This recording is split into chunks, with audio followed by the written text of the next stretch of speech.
Kira's eyes widened. Brexter had kissed her out of a sudden. Please, this was the corridor and there were many familiar faces coming and going. Could you please be more careful? A young voice came from the side of her feet. Brother, what are they doing? What's so good about mouths? I don't know. My parents often act like this too. Kira shuddered and immediately pushed Brexter away. When she saw Ginny and Little Apple holding hands beside her feet, her face was so red that she wanted to crawl into the ground. Oh, so it's Auntie Kira. Little Apple immediately recognized her and was pleasantly surprised. Auntie Kira, is this your husband? Kira opened her mouth in embarrassment. Before she could say anything, Little Apple had already started talking to himself. My dad said that a wife can only find her husband for kissing. So he didn't allow me to kiss my mother. He said that this is morally unacceptable, but I can kiss my dad. But I feel too disgusted to kiss my own dad, especially when I see his old face. Ginny was at a loss. But I'm often kissed by Mommy. Little Apple tilted his head and thought for a moment. Maybe it's because you're a girl? Auntie Kira, what do you think? Kira listened to these two small children discussing such a profound question. She felt a headache already. But what made her even more speechless was that this topic was thrown at her. She was really not good at dealing with children. She could only look at Brexter with a pleading gaze. Brexter gently tugged at the corners of his lips, bending down to pat on the heads of the two children. You were both right, but I can kiss your Auntie Kira because I am the person she loves. She will become my wife sooner or later. The two children nodded in understanding. Little Apple looked up at Kira and said, Auntie Kira, so you're getting married soon. That's great. Am I going to be able to eat the wedding cake again soon? Can I be your flower girl? I want one too. I want one too, Ginny said as she raised her small hand. Kira didn't know whether to laugh or cry. Why did this question suddenly escalate to something about flower girls? Brexter nodded in satisfaction. Of course, you guys are so cute, and I will definitely make you flower girls when the time comes.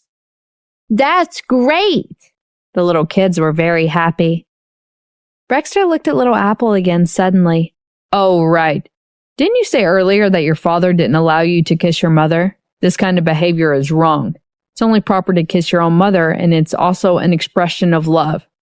Your father can't monopolize your rights to kiss your mother just because he loves your mother. Little Apple was stunned for a moment. Then he clenched his fist with his chubby cheeks puffing up. I knew it. I've been deceived. This is too much. Why did he bully such a kind and cute person like me and deprive me of my right to kiss my mother? Uncle, is what you said true? Of course it's true. Because Uncle is a judge. A judge is the most reasonable person in the world who understands the law, Brexter said with a smile. Some rights are equal regardless of whether you are a child or an elderly. Uncle, you are amazing, Little Apple said with a look of admiration, but at the same time, he was also angry. But why did my father treat me like this? I know now, is he jealous that I'm closer to Mom than to him? You can understand it that way, Brexter nodded. Oh, right, don't tell your father I said those things to you, because in your father's world, the word equality doesn't exist. If he knew, he wouldn't let me meet you again.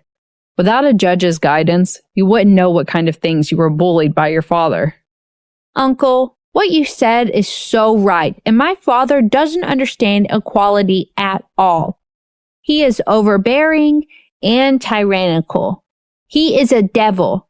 Seeing that I'm young, he always bullies me. Don't worry, I definitely won't tell my father. Little Apple stomped his feet and snorted. He took Ginny's hand. Let's go. I want to find Mommy and kiss her. I haven't kissed Mommy for a long time. Goodbye, Uncle. When the two children left, Kira heard Little Apple say, Oh, Mr. Bennett, you will pay for your actions. I'm a baby who knows about human rights now. Kiara glanced at the handsome man beside her and gritted her teeth. Despicable. You even want to use a child. How did I use him? Brexter asked. Do you think I was lying? Kiara was speechless. I wouldn't say you were lying, but this is their family matter. Brexter smiled and moved closer to her. Sometimes the judge has to take care of family matters. Kiara rolled her eyes at him. That's only for the court, right? You're using your official position to get revenge, aren't you? Because I had a crush on Aaron? You're right. It's never too late for a gentleman to take revenge, Brexter answered honestly. Kiara felt disgusted. Are you a gentleman? How can a gentleman be like you? She said. I'm the one who had a crush on him. What does it have to do with him? Brexter smiled and said, He's just being unlucky. At 11:30 a.m., everyone took their seats one after another. Kiara, Aaron, Winnie, and the others took their seats. Jeffrey wasn't here today because of some issues, so Winnie and her daughter couldn't handle it. Kiara then decided to sit next to Jenny, offering a hand from time to time. Compared to Little Apple, Jenny was quieter. She held a piece of chocolate and nibbled it slowly while the corners of her mouth turned brown. Kiara wiped it with a tissue, amused. Jenny shook her calves obediently. Thank you, Auntie. You're welcome. Kiara's heart softened. Brexter noticed it as well. His gaze softened as he moved closer to Kiara and said softly, Don't be envious of others. We will have such a cute little daughter in the future. Kiara blushed and stepped on him under the table, and she smiled as she moved closer to his ear and said through gritted teeth, Who wants to have a daughter with you? I think I just heard that your ex had an abortion for you. Brexter stared at her silently for a while before he suddenly smiled and softly said, No matter how much I explain, it's useless. Sooner or later, you will know how awkward I am. Kiara looked at the mature and handsome face in front of her, then couldn't help twitching her lips. Please look at yourself in the mirror when you say something like that. You're not a young man, okay? Brexter looked helpless and said, It seems like you don't believe me at all. To prove that what I said is true, do you want to try it tonight? Kiara blinked. Was he threatening her? The two of them were in a staring contest when Aaron's cold voice came from the side. Brat, get off your mother's lap. How old are you already and yet you're still clinging to your mother? Jenny isn't like you. No! Little Apple didn't listen to him. He even hugged April and kissed her several times. It had been a long time since she enjoyed such warm treatment from her son. April hugged Little Apple gently and pressed her forehead against his. Aaron wanted to flip the table. Apple, have you forgotten what I told you before? Did you ignore what I said? Dad, I'm just exercising my rights, Little Apple said righteously. This is human rights. It's the human right of a baby. You can't take away my rights just because I'm young. Winnie was stunned.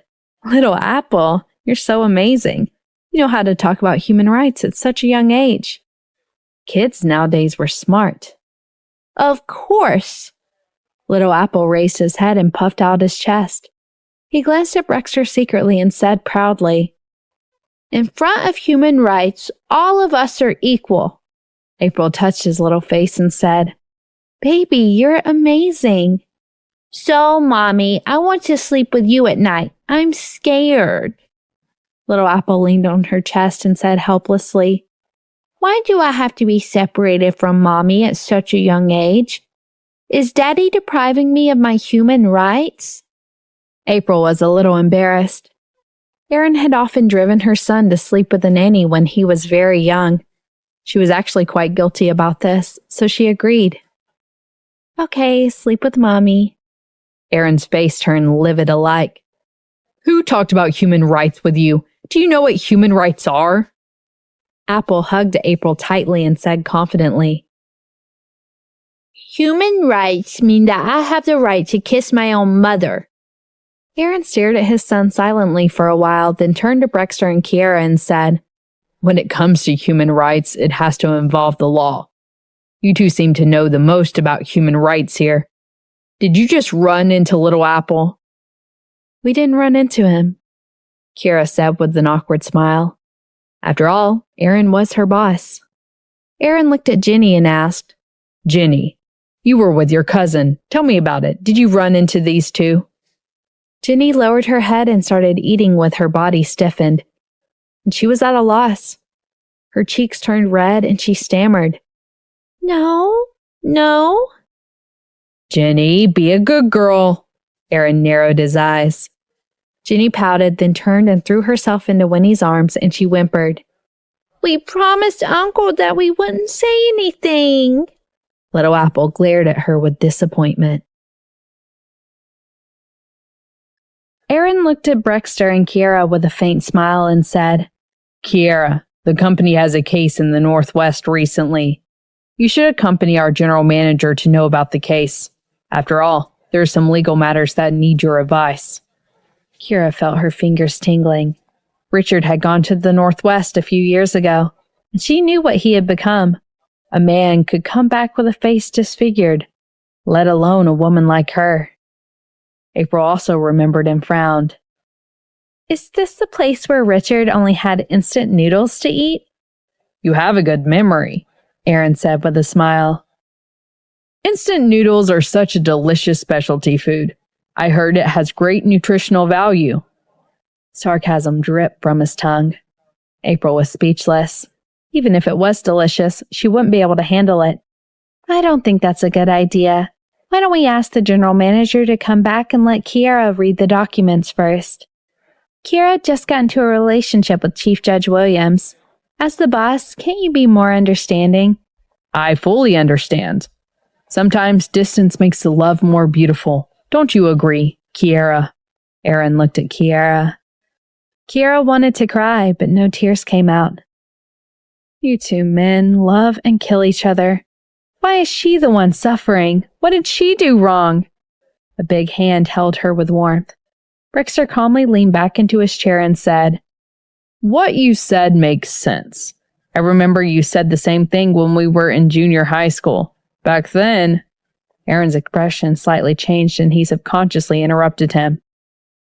"I've thought about it carefully, but I think I will let it go this time. After all, you and Kiera aren't young anymore. It's not easy to fall in love. If you really break up because of temporary separation, it'll be troublesome. A new relationship won't stand the test." Brexter smiled faintly. "Thank you for your understanding, as expected of my old classmate. I can't help it. We've known each other for so many years." Aaron turned back to touch his son's hair and said, "You can ask your Uncle Brexter for more advice on human rights in the future." Little Apple was confused. April raised her eyebrows and said meaningfully, "Chief Judge Williams, what did you want to say just now? What happened back then? Was there a hint of puppy love in Aaron's junior high school?" Aaron felt his breathing getting heavy. Women shouldn't be so sensitive. In fact, it wasn't puppy love. It was just that he and Jenica were very close at that time. "No," Brexter said with a slight smile. "In junior high school, he always told me that there was no woman in this world who could match up to him who was so perfect. Even if he found a wife in the future, he could only make do with it." "Make do?" April looked at her husband with her smile brightening. "I'm sorry for just being acceptable to you." She really believed that Aaron would say those words. Kiera and Winnie sat far away from April, but they could feel the dangerous aura emanating from her. Brexter was too ruthless. Aaron broke out in a cold sweat and said, "April, I didn't know that I would meet you in the past, right? Didn't you know who I was when we first got together? I've never hidden anything from you." "Really?" April asked with a smile as she peeled fruits for her son. "Who are you now?" "I'm a wife-doting and wife-loving person," Aaron said as he sat closer to her. As soon as he said that, Richard suddenly said, "Jenica, you're so late." Aaron froze and April turned back to look. Jenica was here today. But that was normal. After all, she and Richard were good friends. "April, I haven't talked to Jenica in a long time." Aaron looked at his wife pitifully. "I didn't say anything." April shrugged and focused on feeding her son. She really didn't feel anything for Jenica anymore. Aaron observed her for a while. When he saw that she wasn't angry, he heaved a sigh of relief. About 7 or 8 minutes later, Jenica walked over and greeted the little apple. She glanced at her and said with a hint of loneliness and envy, "Aaron, it's been a long time. April, how are you two?" Not bad." Aaron felt guilty about Jenica. He heard that she hadn't gotten married yet, so he asked, "How about you? I heard that you've been promoted recently."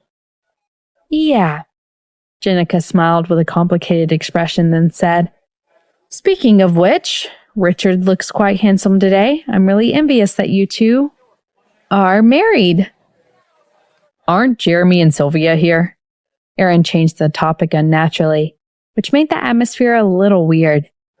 Brexter turned the teacup, raised his head, and said in a low voice, "Jenica, do you remember me?" Jenica heard him and looked at him. Her eyes lingered on his face for a while before she slowly opened her blabber mouth. "You are Brexter.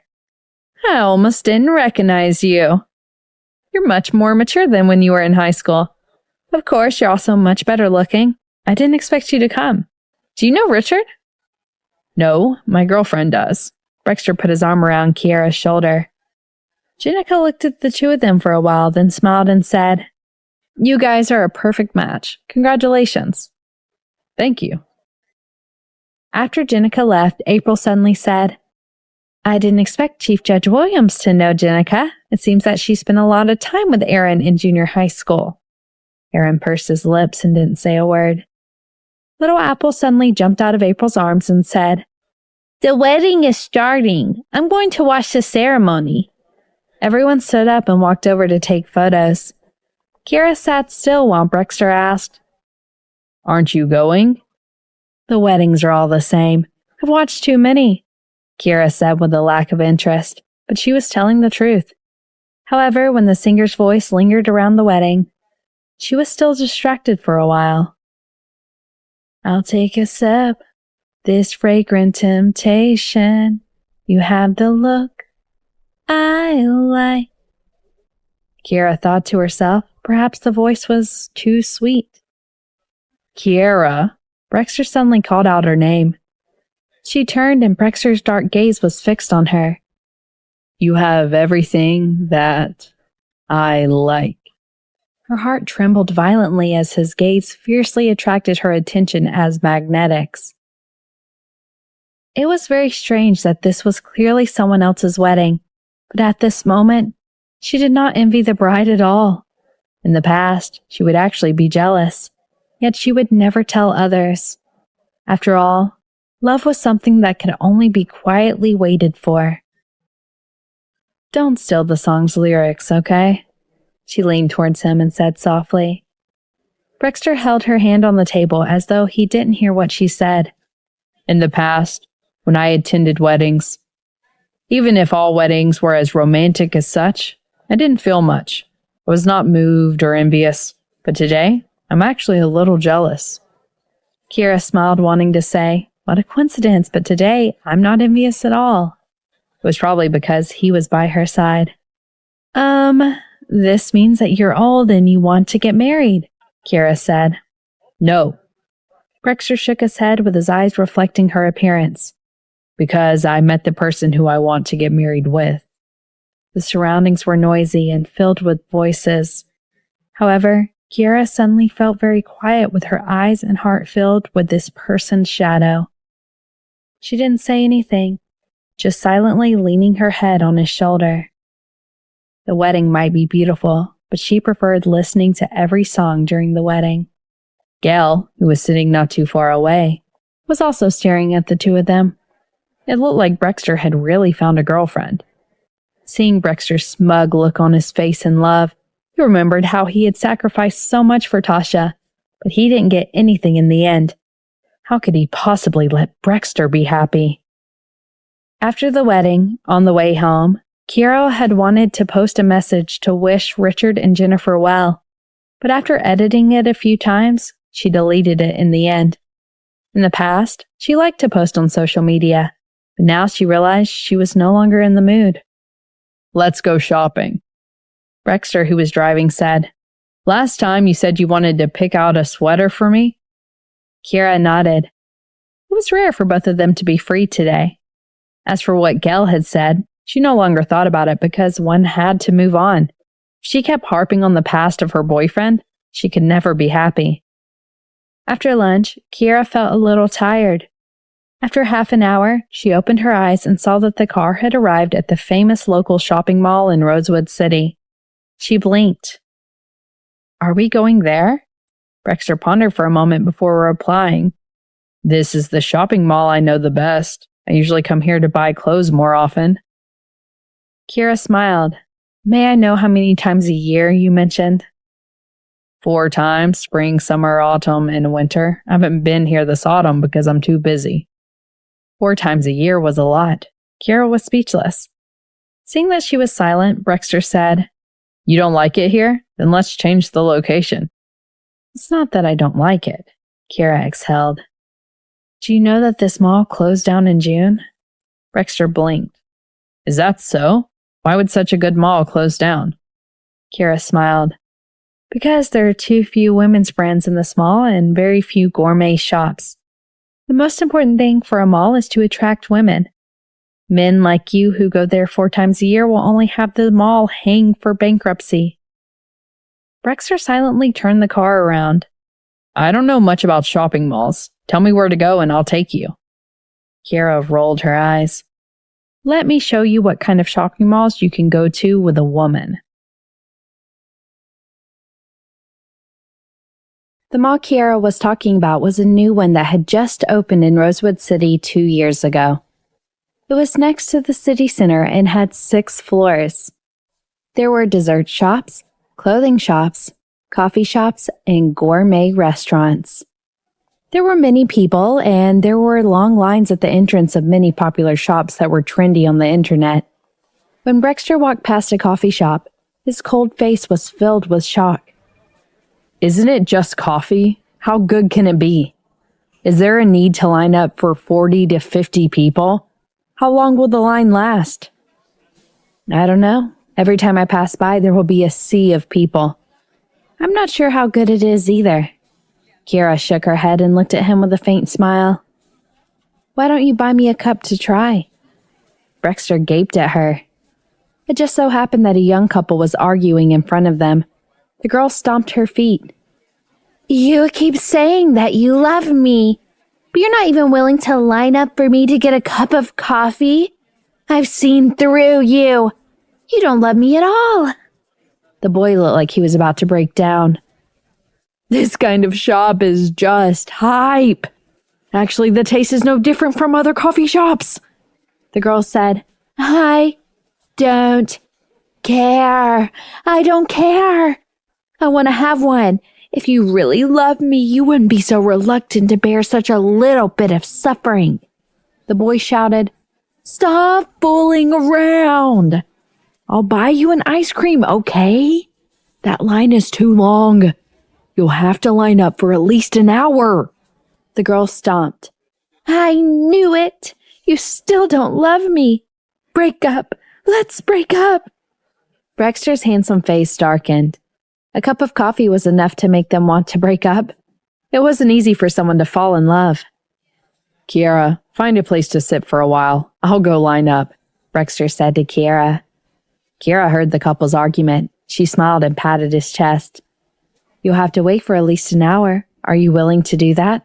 "I have enough patience," Brexter calmly replied. Kiara stared at him for a while and smiled. "Forget it. That boy was right. This kind of shop is just hyped with a very ordinary taste. I know a good coffee shop. Let's go there." She turned around. Brexter watched her back for a while, then glanced at the man and woman who were still arguing. He suddenly felt lucky that he didn't fall in love when he was at school. Kiara was the best. She was rational and calm, not unreasonable. However, even if Kiara was unreasonable, he would still tolerate it. Actually, that boy was stupid. The girl was just trying to prove whether the boy loved her enough.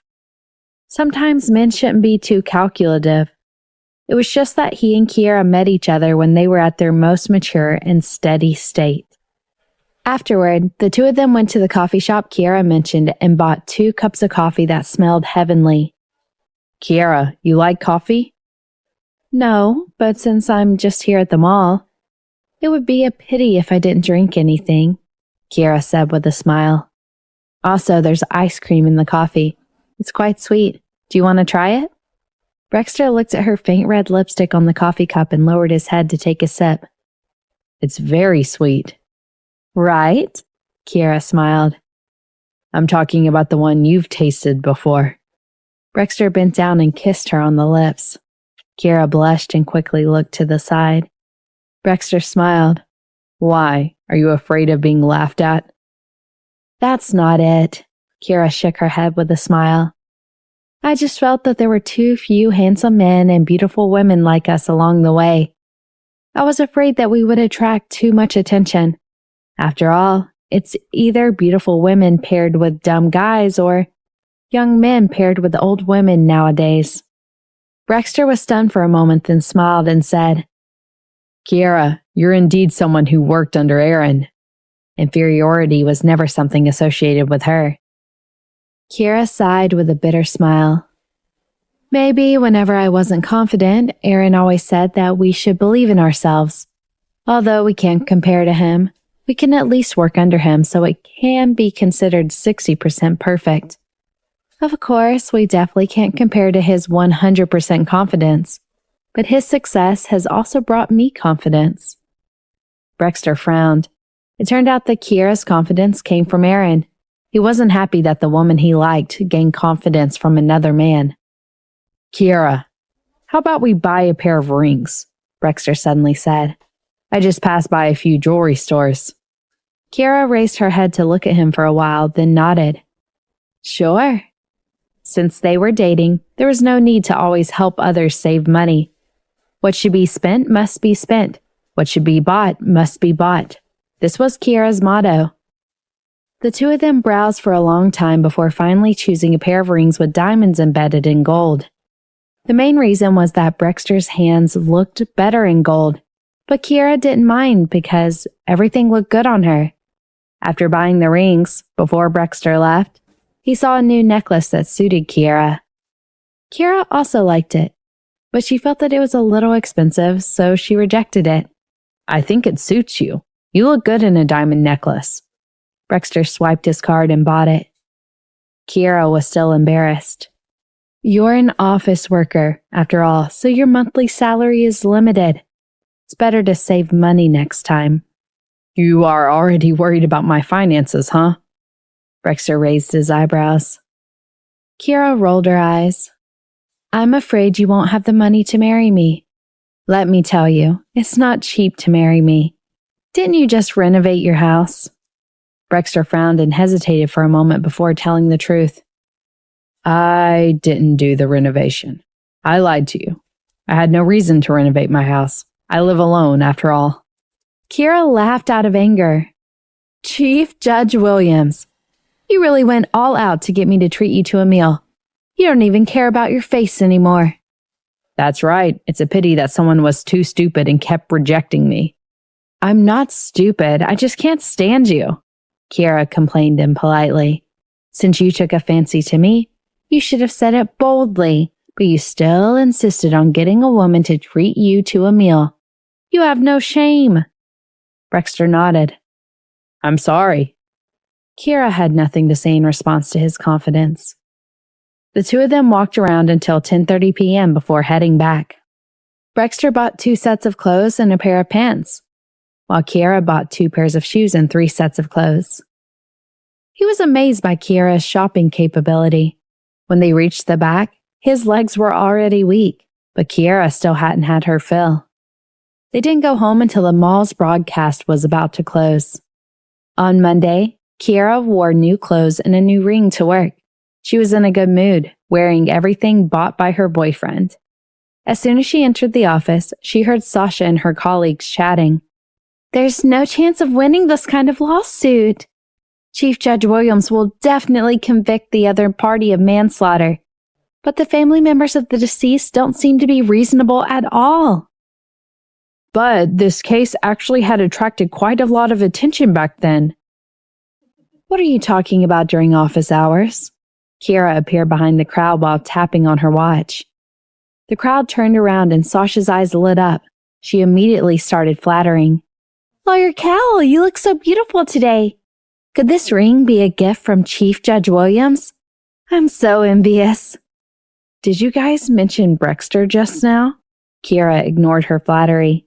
That's right, Sasha quickly reported truthfully. We're talking about the case that Chief Judge Williams will be presiding over tomorrow. Kira found it funny. You guys are really amazing by knowing so much about all the cases Brexter will be presiding over. That's a must, Sasha said mischievously. Isn't Chief Judge Williams the boyfriend of my boss? Besides, this case has attracted a lot of attention from the outside. Do you still remember the lethal case as a result of resisting the local news in August? The deceased was the leader of the construction workers. He seemed to have a good relationship with the manager, but when he went down to his house as a guest, he got him down with drinks, then he forcefully molested his wife. Fortunately, he woke up later and the two of them started fighting. The leader was afraid that the manager would call the police, so he wanted to kill him, but was killed by him instead. Kira nodded. I know about this case. There's nothing much to say. The leader had a motive to kill, and it was self-defense. According to similar cases in the past, the court would find him not guilty. If the procuratorate wants to win this case, see if they can start with the manager being drunk and sentence him with intentional injury. Hannah suddenly walked over and said, I've heard that this leader's entire family is a bunch of hooligans in the nearby villages. It's not his first time bullying a woman. His parents are also unreasonable. After the incident, he didn't feel that his son was at fault at all. He insisted that it was the wife who seduced him. There are really all kinds of weirdos. Kira was amused. Hannah, you really know a lot. Of course, because the lawyer who took on the case was a former classmate of mine, Hannah said. This time, I really hope that he can win. In the afternoon, Kira had some free time to chat with Brexter and talk about the case. Brexter was silent for a moment before saying, We'll know when the open court session ends tomorrow. The court session hasn't started yet, and the evidence isn't very clear. I can't make my decisions based on my own judgment, and even if I know, I can't tell you. I know. I'm not interested in the outcome either, Kira smiled. I only heard that the deceased family doesn't seem to be easy to deal with. If they can win, that's not a big deal, but if they lose, I'm afraid they'll cause a ruckus in court. So be it. I've seen these kinds of people many times. But a court is definitely a solemn place that doesn't allow people to cause a ruckus and disrupt the order, Brexter said calmly. They dare to challenge the court's authority, so they have to accept the consequences. I'm relieved to hear that, Kira smiled. What? Aren't you just worried about me? Brexter's tone suddenly became a little cheerful. You get paid per minute. I wonder how much money this call has cost you. Yes, I wonder if you should compensate me, Kira joked. I'll compensate, Brexter lowered his voice. I'll compensate by giving myself to you. Kira giggled. You're already mine. Do you still need to compensate me? You're right. Brexter's lips curled into a charming smile. My rights to life, freedom, property, and dignity are all yours. Coincidentally, the office door was open and Sandro, who had just walked in, felt goosebumps all over the floor when he heard this.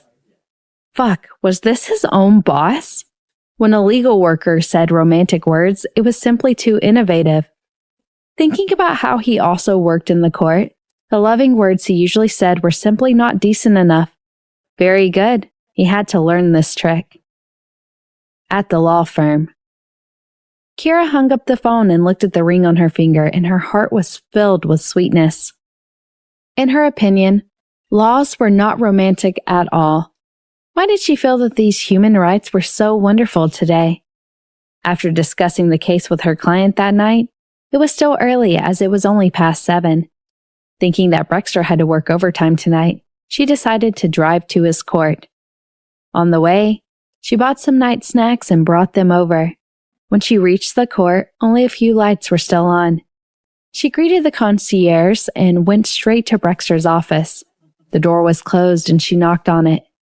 "Come in," Brexter's low and cold voice sounded.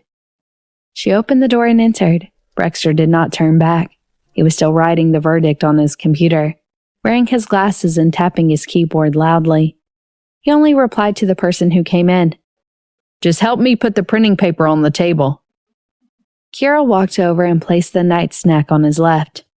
Brexter frowned when he saw the snacks. "Sandro, no wonder I didn't see you.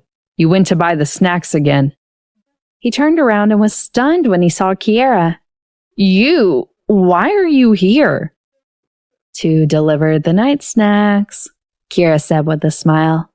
"I wanted to see you on my way." Brexter took off his glasses and a hint of gentleness flashed across his serious eyes when he looked at her. He reached out and pulled her onto his lap, wrapping his arms around her. "This is the first time you've taken the initiative to see me." I know you've worked hard." Kira hung her arms around his neck. "Do you want to eat something before you continue working overtime?" Brexter nodded with hesitation. Kira did not buy anything like barbecues. After a few encounters, she could tell that Brexter did not like to eat those things. So she bought some porridge, crepe pancakes, sandwiches, and some sort. Men usually have bigger appetites. Brexter finished a bowl of porridge in a few seconds, but he gave the best bites with meat to Kiera. "Don't feed them all to me. You eat them." Kiera fed him with the prawns. "I'm full," Brexter said. "Open your mouth," Kiera ordered without further ado. Brexter had no choice but to open his mouth and eat the meat. He didn't know where she bought the porridge, but as soon as he ate it, he knew that it was definitely made from fresh ingredients. It was just a simple night meal, but it was especially heartwarming. After eating, Brexter hugged her and kissed her for a while before softly saying, "You should go back first. I don't know how long I'll be busy." "You don't want me to keep you company?" Kiera raised her eyebrows. Brexter shook his head decisively. "Unless you sleep at my place tonight." His place was right next to the courthouse, so it would be convenient for him to return home after work. However, Kiera's house was too far away, so staying at his place at night was actually a very good decision. "That's a good idea, but it's not realistic." Kiera glared at him, thinking of something she shouldn't have thought of, and she was slightly embarrassed. Brexter smiled as he adjusted his glasses. He didn't say much. "Go home." "Then don't stay too late." Kiera knew that it wasn't good for her to stay. With his personality, he might even drive her home after work. When he arrived at home, it would be midnight with the back and forth. "Okay."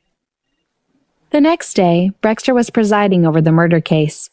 After an hour and a half of trial, Brexter directly acquitted the manager and released him on the spot. Just as he was about to leave, the deceased's father grabbed a chair and rushed towards Brexter. "He killed my son. It's all right that you didn't have him arrested, but you even want to release him? How did you handle the trial, you bastard? Did you take money from him?" However, before he could reach Brexter, he was stopped by the police. Brexter stood on the stage with a cold gaze. Sandro, who was beside him, stood up and said angrily, "All the evidence is clear.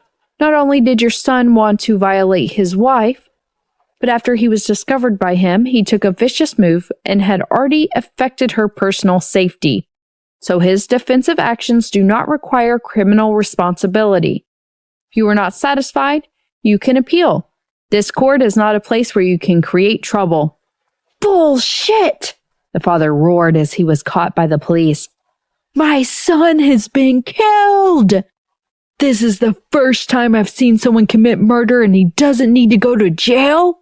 I think you guys have been bribed and refuse to admit it." The reporters backstage, who hadn't yet dispersed, started whispering amongst themselves. The other members of the deceased family started to take the lead to complain with curses and tears. Brexter narrowed his eyes and warned expressionlessly, "In court, insulting and slandering a public prosecutor is an act of contempt. If the circumstances are serious, you will be detained or sentenced to a term of imprisonment. All of you should consider your options." After that, he turned around and left without looking back. When Sandro left, the agitated man was brought out of the court by the police. Brexter returned to his office. Sandro complained angrily, "These people are simply unreasonable now. If we lose the case, they accuse us of bribing. We work hard to analyze the case, understand the situation, and mediate the case. We are exhausted every day, yet we are scolded and misunderstood by others. Why don't they think that the evidence they prepared isn't enough, or that their son deserves it?" "You've met so many people like this. What's there to be angry about?" Brexter poured him a cup of water.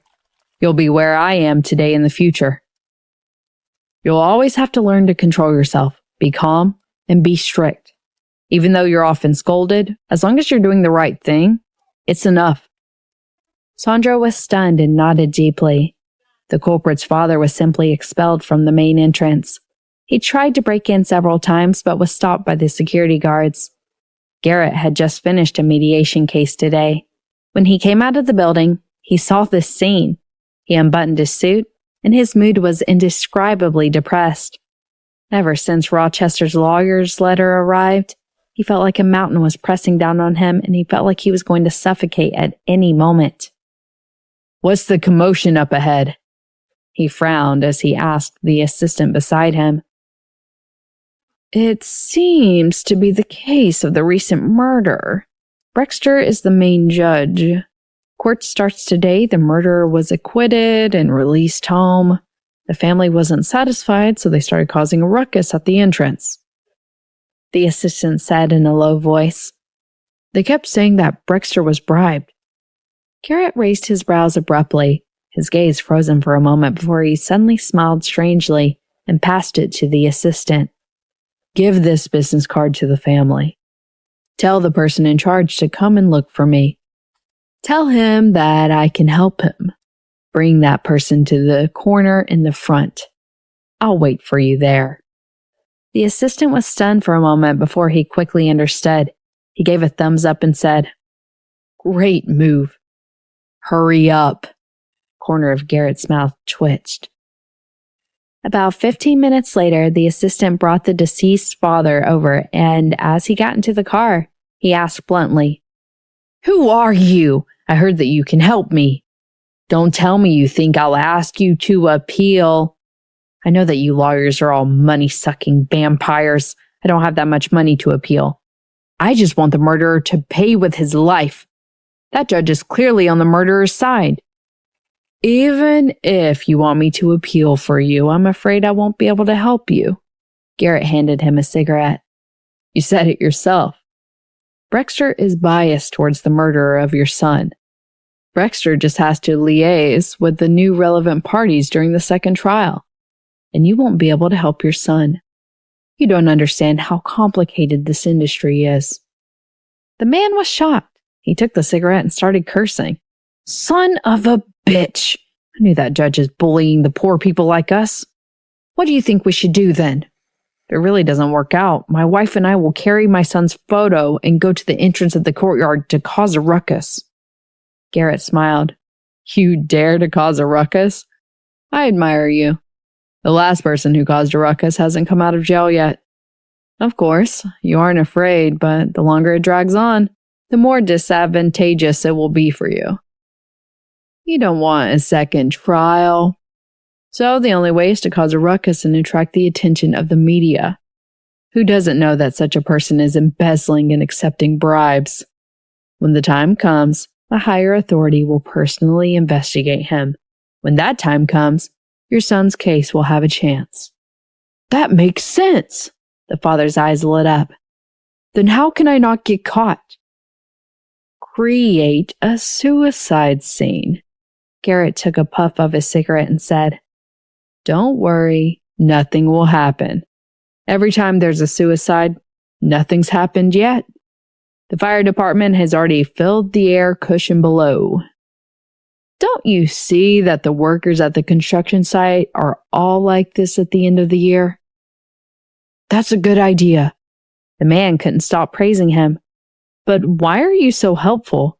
You also have a grudge against that Williams guy?" "Yes." Garrett nodded and smiled bitterly. "Not only did he use his power and influence to steal my girlfriend, but he also caused me to lose my reputation. I might not be able to become a lawyer very soon, and I might even go to jail." The man suddenly understood. "That son of a bitch!" "There's nothing I can do." Garrett sighed. "In any case, this is just my opinion. Whether you want to implement it or not is up to you. I just feel that your son's death is a pity."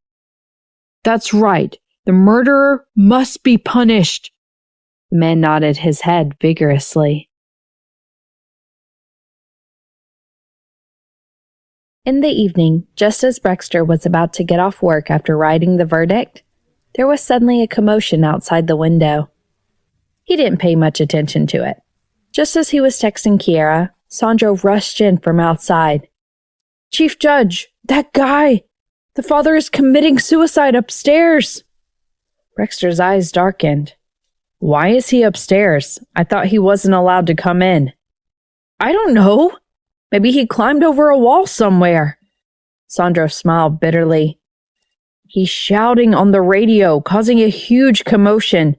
I think even the reporters have been alerted.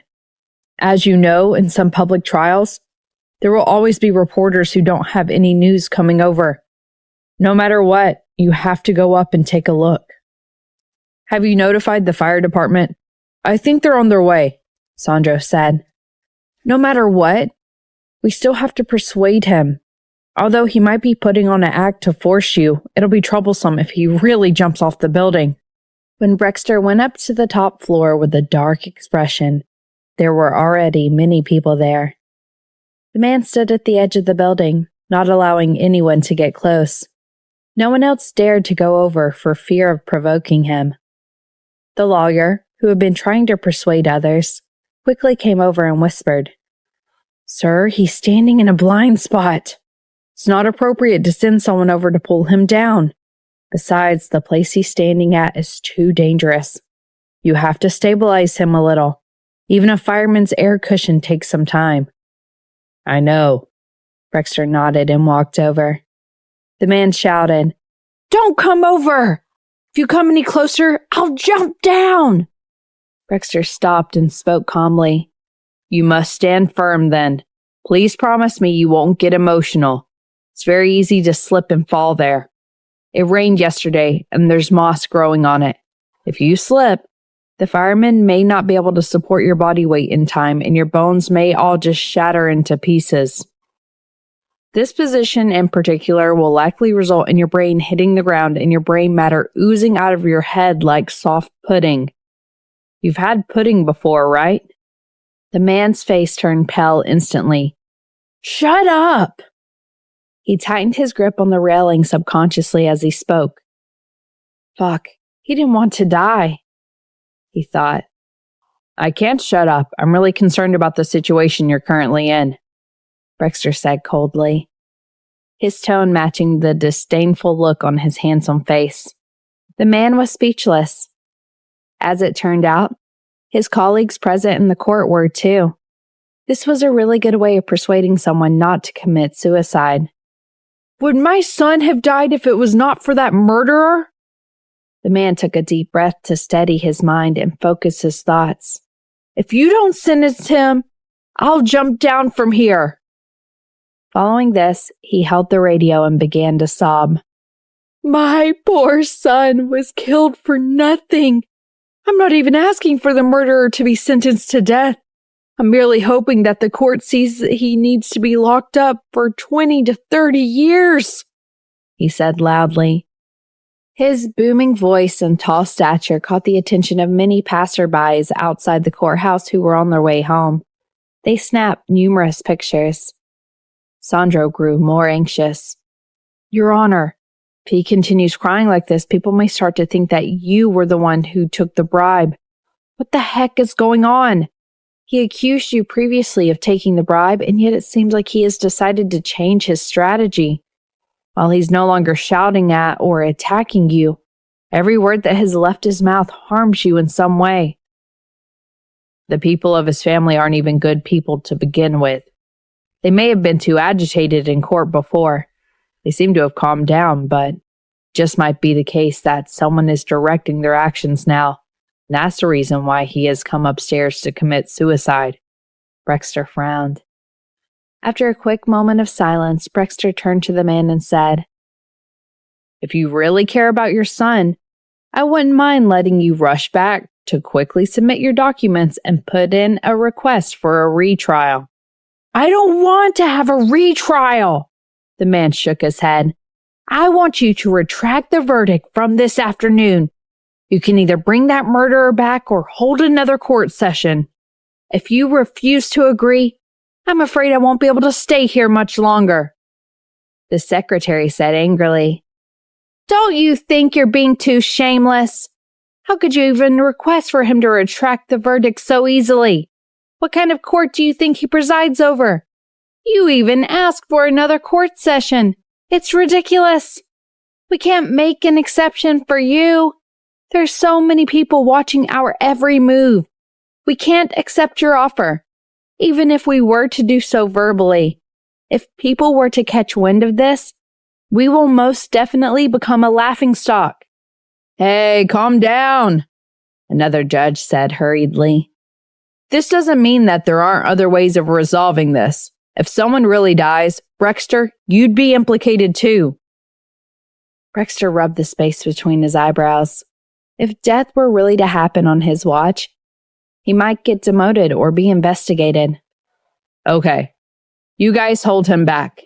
I'll go around the back and drag him out. As for his wife, you guys will definitely need to create a diversion, Brexter said decisively. Sandro grew anxious. It's dangerous for the police to investigate the area. You can't take the risk. Aren't firefighters there for support?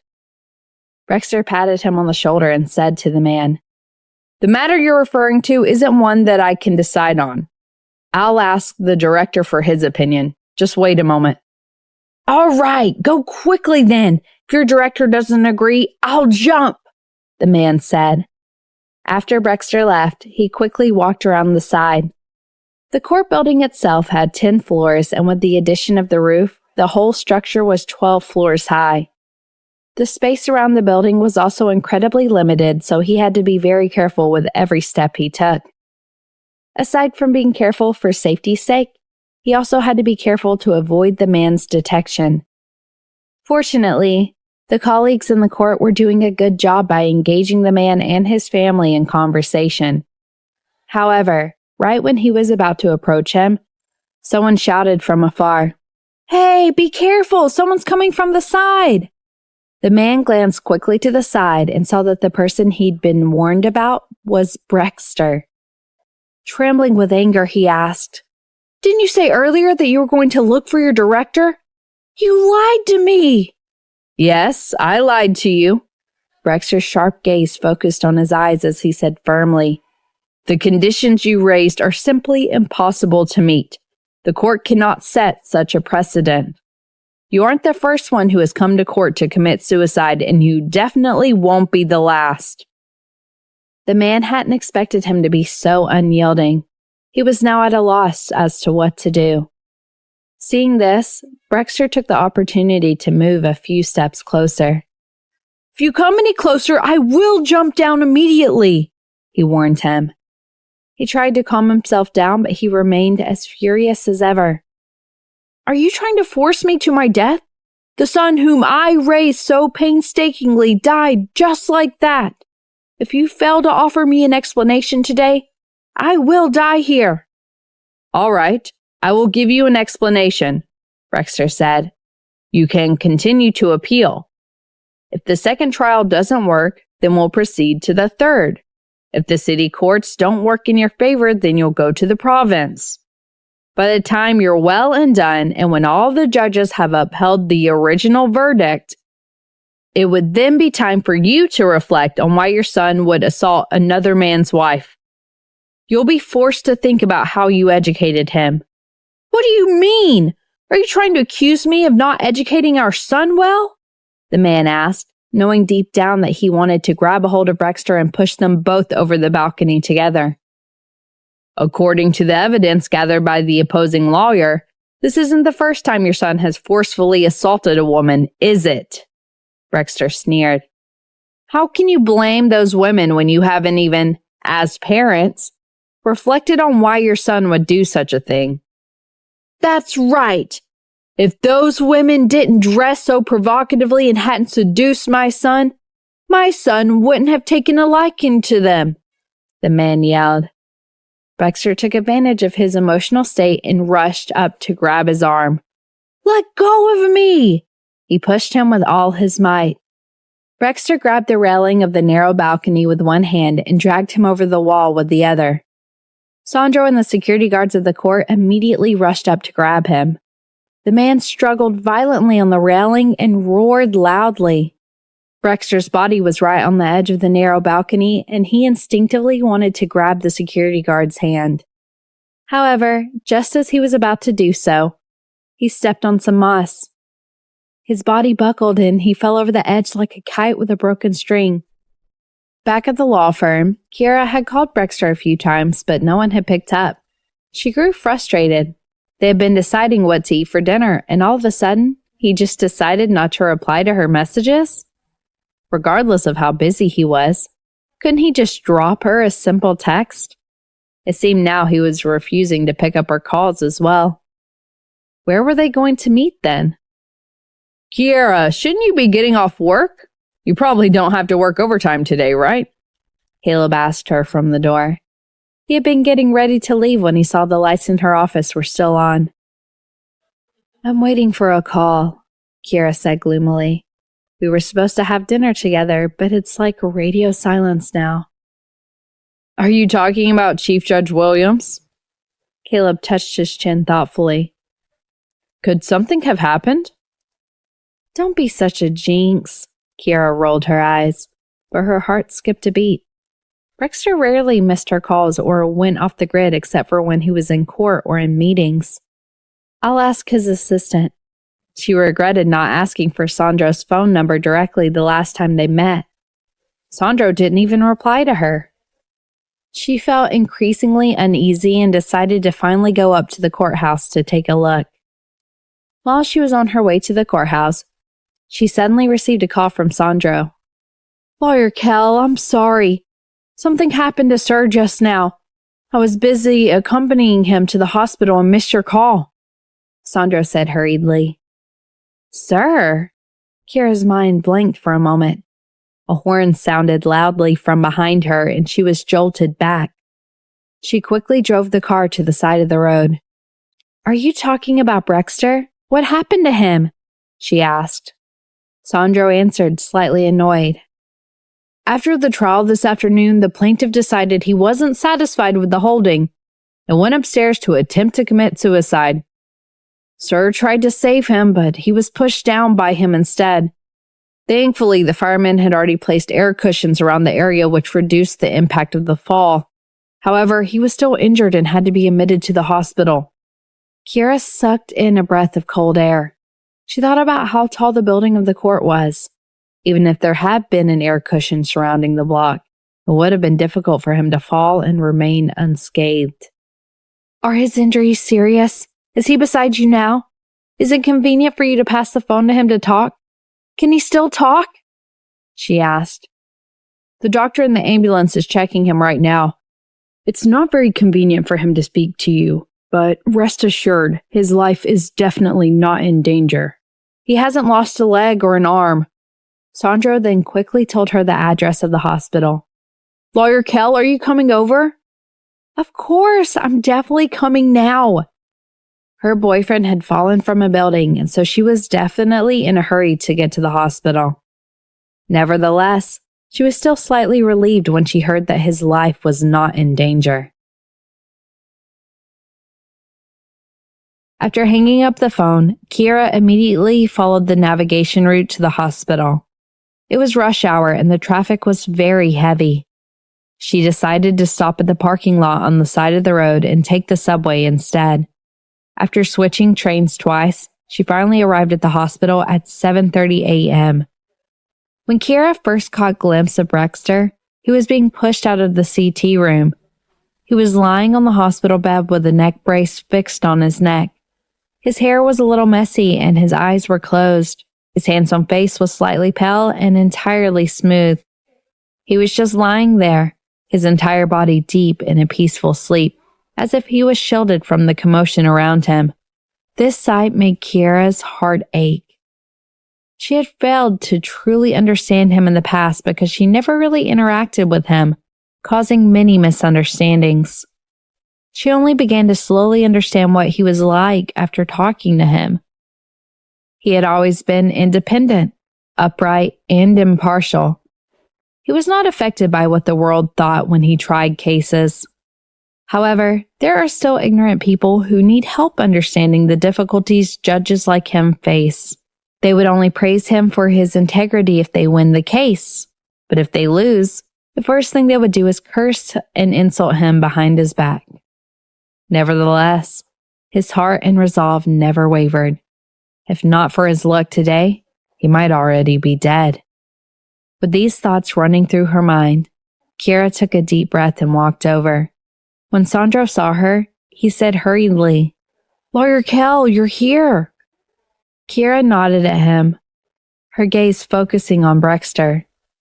"How did the doctor's examination go?" "There's nothing wrong with his internal organs," Sandro said happily. "It's just that his neck was injured when he fell. His head also suffered some impact, so his hearing seems to have been affected. The doctor said this effect is only temporary. He'll have to rest a lot, but he'll slowly recover." Kira nodded. No wonder he didn't react when she spoke earlier, she thought. "Is he asleep now?" she asked.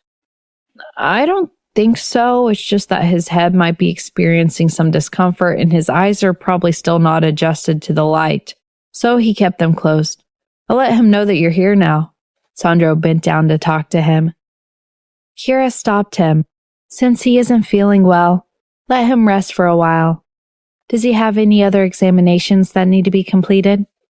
Sandro shook his head and Kira sighed in relief. Kira went to pay the bill. Looking at the long queue, she decisively tied Brexter's medical card to her phone. Seeing Brexter's medical card on her phone, Kira had a strange feeling in her heart. Other than herself, the medical card on her phone would only be tied to the person closest to her. But now, Brexter had become that person. She paid the fees and received the medicine. When she went back, Brexter's ward was already packed with people from various units. The double room was filled with fruits and flowers, and they were all piled up on the bedside table on the floor. Brexter had already woken up and was lying on his back. The director was sitting beside him and nagging at him. He knew that his ears weren't working right now, so he spoke loudly as well. "Brexter, with this condition, you should rest for half a month. You can forget about those cases for now and let the other judges take over. It just so happens that you haven't taken your annual leave for 2 years. The more Brexter listened, the deeper his frown was. "Director, is it a rule that I have to take my annual leave this time?" The director sighed. Didn't he say that he had a concussion? Why was it still so sharp? He was also helpless. There were so many cases piled up in the office. "Director," Brexter tugged at his slightly cold lips. "This should be considered a sick leave, and in fact, it should be considered an occupational accident." "Yes, I haven't finished. Of course, annual leave doesn't count." The director patted the back of his hand. "It's precisely because you haven't taken annual leave for 2 years you have to take a good break this time." "Yes, my situation now isn't quite the same as before," Brexter said weakly. At the end of the year, I also need to take annual leave to accompany my girlfriend on sightseeing trips. Lawyer Kell, here's your medicine, Sandro shouted at the person standing at the door. Brexter's expression froze. He rolled his eyes, wanting to look at Kiera, but he couldn't move his neck. He could only helplessly wait for Kiera to walk over. Kiera was a little embarrassed because a large group of people in the room were staring at her. Usually, these people had seen her in court, but in private, they rarely met. Facing such a situation, she could only nod at everyone, one by one, before walking to the bed. Just then, Brexter reached out a hand towards her. She grabbed it and bent down to look at him. Brexter's expression was not pleasant as he said, "Go back after you put the medicine down." Kiera was stunned, not understanding what just happened.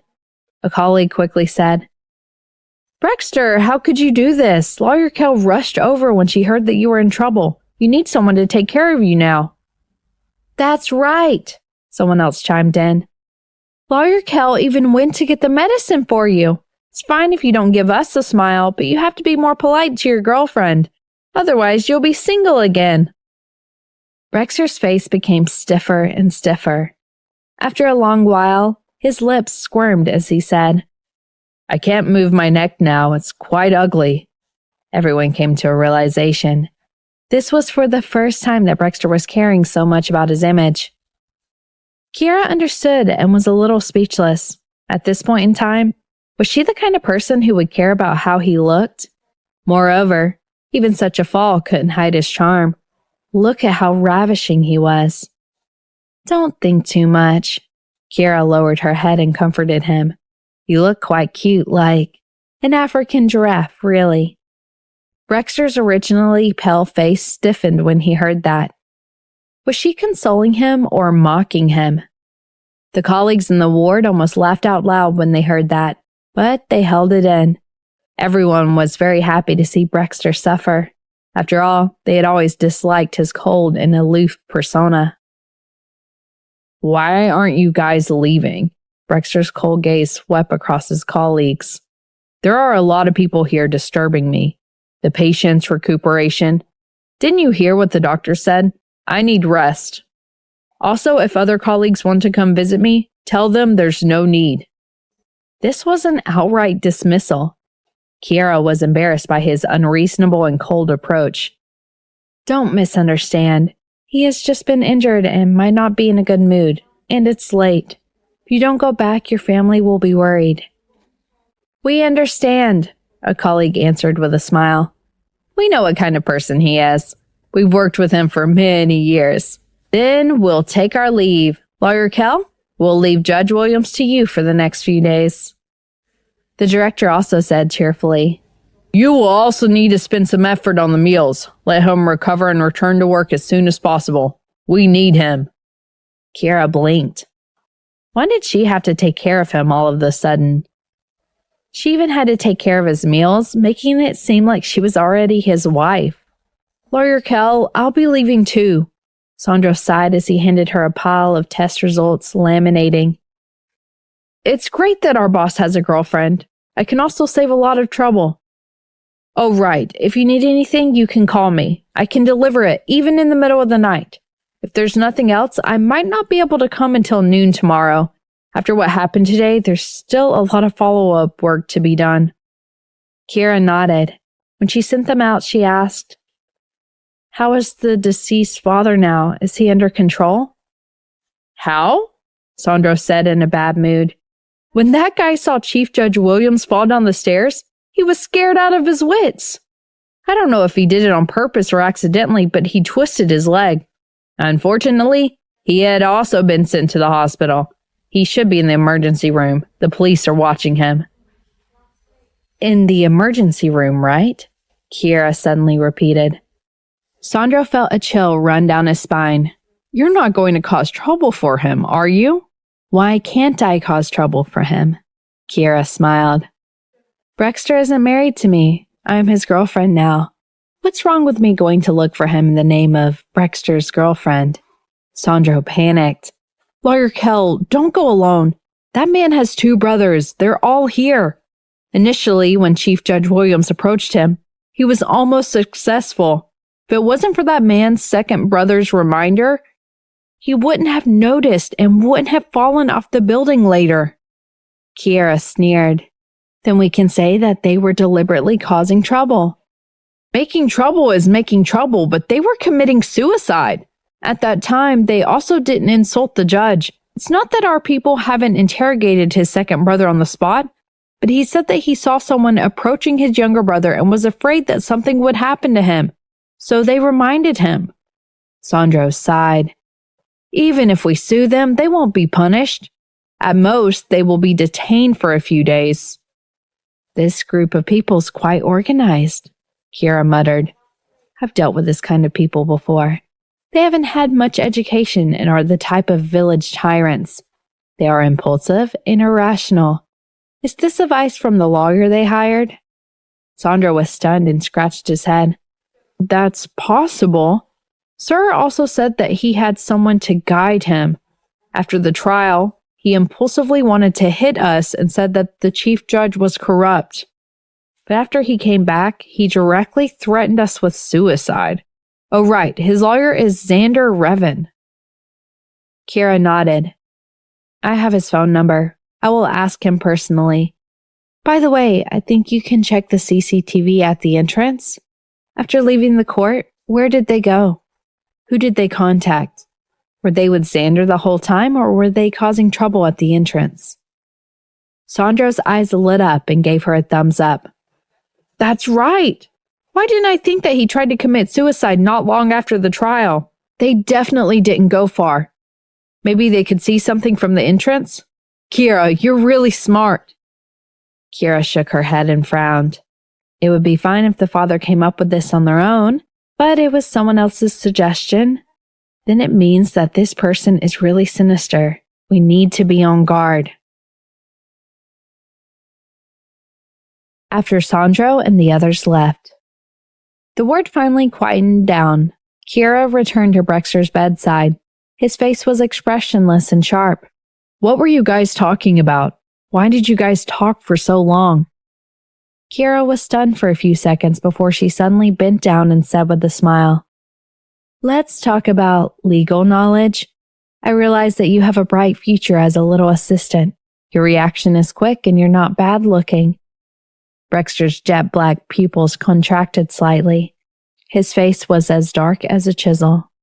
He moved his thin lips, extremely hating himself for being like this. Kiera laughed when she saw how he looked like he was about to suffer internal injuries. Are you jealous? Brexter snorted. Was there a need to spell it out? Anyone with a discerning eye could tell. In the future, stay away from him, Brexter ordered coldly. I'm lying. Kiera sat on the bed and rolled her eyes at him. I was asking about that man. What is there to be jealous of your assistant? He's not as handsome as you. He's not as tall as you. He's not as successful as you. He's not as old as you. And his blood sugar isn't as high as yours. Enough. Brexter couldn't take it any longer and interrupted. He didn't care about the first part, but what was the last part? My blood sugar isn't high, it's normal, Brexter said dryly. The blood test is on the side. If you don't believe me, you can take a look. I won't look. Normally, age and blood sugar are directly proportional. Kiera saw how cute he was when he was trying his best to suppress his frustration and couldn't help reaching out to touch his hair. Brexter felt slightly better after being comforted by her. Are you hungry? Kiera bent down and asked. What do you want to eat? Don't trouble yourself. Just go to the hospital cafeteria and buy some food. Brexter felt sorry for making her rush all the way here. He had originally planned to go on a date tonight. I don't plan to go out and buy food. Kiera took out her phone. You can order delivery now. It'll be delivered in half an hour, Judge Williams. Brexter raised a brow. Fine. He was overthinking it. He thought she would go through so much trouble to buy food for him. Look at you. Let's have some light soup and a serving of vegetables, some chicken breast, potatoes, nuts. Brexter reminded. Kiera, you've ordered too much. It's a bit wasteful. It's all right. You're in the hospital now. You need to eat well, Kira said guiltily. Actually, it was mainly because she was hungry too, and she couldn't help ordering more when she suddenly saw so many delicacies. An old man in his 60s was lying beside them. After hearing their conversation, he sighed with envy. Young lad, your wife is really considerate and generous. Brexter blushed and glanced at the embarrassed Kiera before explaining in a low voice. She's not my wife. She's my girlfriend. It's true. She treats you so well even when she's just your girlfriend. The old man nodded. Then you have to cherish her and marry her as soon as possible. Look at my wife. I've been hospitalized for so long and she only knows how to cook vegetables and stew soup every time. I'm sick of it. Does she know that there are still takeouts in this world? Kira felt a little guilty. Actually, eating too much takeout wasn't good for health. Brexter didn't seem to mind. He turned around and asked Kiera, How much is it? And the medicine just now, too? Forget it. It's not much. Don't give it to me. Kiera waved her hand. There was no need to calculate such a small amount of money so clearly. I didn't say I was going to give it to you, Brexter said calmly. Kiera rolled her eyes. Could this boyfriend speak nicely? Brexter smiled. But from now on, you can keep my card. I will give you the PIN to my account. You can buy whatever you want. Kiera raised her eyebrows. Are you afraid that I'll run away with your money? I don't believe it, Brexter replied calmly. I can report you. You'll be arrested regardless of where you go. I know the law well. Kiera's lips twitched. A judge is really someone you can't afford to offend. As long as you take me away, you can take however much money you want. Brexter stared into her eyes. But you can't just take the money and not take the person. Kiera burst into laughter. You're still in the mood to joke around? Are you really having a concussion? I have a headache. I'm nauseous and have the urge to throw up. Brexter pursed his pale lips. It's just that I can withstand pressure well. Do you think I fell from the 12th floor for nothing? Kiera sighed. Don't take such risks next time. It's not like you can be completely safe with an air cushion. There are even people who fall to their deaths when they bounce off the cushion. Brexter, it's not easy for me to find a boyfriend who is so perfect at the age of late 20s. If you still take such risks next time, I will consider passing you off. Brexter's face darkened when he heard that. Kiera patted the back of his hand. Brexter, I'm not as strong as you think. I don't want to be a widow in the future. I think everyone should think more about the people around them. Have you ever thought that if we were to get married in the future and I had a child, you would die because you were trying to save someone? I wouldn't think of you as a great person. I don't have such noble sentiments.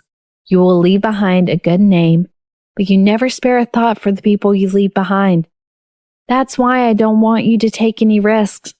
And I don't want to go through this kind of pain. After all, I don't want a hero. Hero? Brexter smiled bitterly. You're thinking too much. I just feel that if something were to happen to the man on the rooftop today, I would be investigated or even suspended. There were so many reporters at the scene. Even if I were honest and generous in my heart, there would always be people who would come and challenge me and cause trouble. They could easily ruin my life. I can't lose my job now. If I lose my job, how can I get married? Kiera didn't know whether to laugh or cry. He was still thinking about marrying given that situation. At that moment, her phone suddenly rang. For the first time, Aaron called her. After picking up the phone, he wasn't in a hurry to speak. Instead, he was silent for a while before asking in a low voice, Kiera, I saw the news that Brexter fell down from the building. Is he still alive? He asked so harshly, yet Kiera actually felt that she could feel a trace of concern from it. Perhaps she knew Mr. Bennett too well. He's still alive. Apart from the neck injury and concussion, the rest is fine for now. Brexter, who was waiting for her to pick up the phone, frowned when he heard that. What did she mean by, the rest is fine for now? Will he not be fine in the future? I knew it. He won't die so easily. On the other side of the phone, Aaron's tone suddenly became lighter. Which hospital are you in? No matter what, we're still classmates. But I'm on a business trip these few days. I'll ask Marvin to send some supplements over. Kira told him the hospital's address. All right, give Brexter the phone. I can't reach him, Aaron suddenly said. Kira handed the phone to Brexter. He put it to his ear and said, I'm fine. I'll be discharged in a few days. Get this straight. We're not that close, Aaron said arrogantly. I'm not concerned about you. It's just that the news of you falling from a building has been circulating. Your junior high school classmates are all talking about it. I'm sorry to trouble everyone who talks about me. I think I'll live longer than you, Brexter said in an indifferent tone. With your current situation, I'm worried, Aaron chuckled. You must protect yourself. If you force Richard to come out of the mountain to help Kiera matchmake, you'll be in trouble. You better leave the job of pouncing onto people from upstairs to the police and firemen. They have at least got some experience. You're a judge. Why are you meddling in their business? Don't get yourself involved. If I were you, I wouldn't have rushed over to save him given that situation. He wouldn't have jumped off the building. He was holding onto the railing tightly. Brexter raised his hand to massage his temple. This guy was as sharp-tongued and mean as usual. Kira saw this and thought that he wasn't feeling well, so she quickly took the phone over and said, Mr. Bennett, he's not feeling well. I'll hang up now. I guess he was provoked by me. Okay, take care of yourself, Aaron said. Although you're taking care of him, you should still eat, sleep, and drink properly. After all, he's tough. Think about it. He didn't even die when he fell from the 12th floor. He must have been lucky to survive. Okay? Kira was confused. She couldn't tell if he was being sarcastic or sincere. After hanging up the phone, Brexter glanced at her and said, If he wants to visit me, just say no. Kira laughed and said, Mr. Bennett is overseas, so he asked Marvin to send you some supplements. Mr. Bennett is actually a nice guy, but he's mean. However, he's improved a lot since he got married. Don't put in good words for Aaron in front of me. Brexter felt that his headache was getting worse. Let me peel an orange for you, Kira said. There were too many fruits and flowers in the room. Kira tidied up the room, then dinner was delivered. Brexter ate some soup and vegetables, then fell asleep tiredly. When he woke up, he didn't know what time it was. It was quiet in the ward, except for the old man who was sleeping beside him. Kira was nowhere to be found. She might have gone back. If it was earlier, Brexter wouldn't have cared.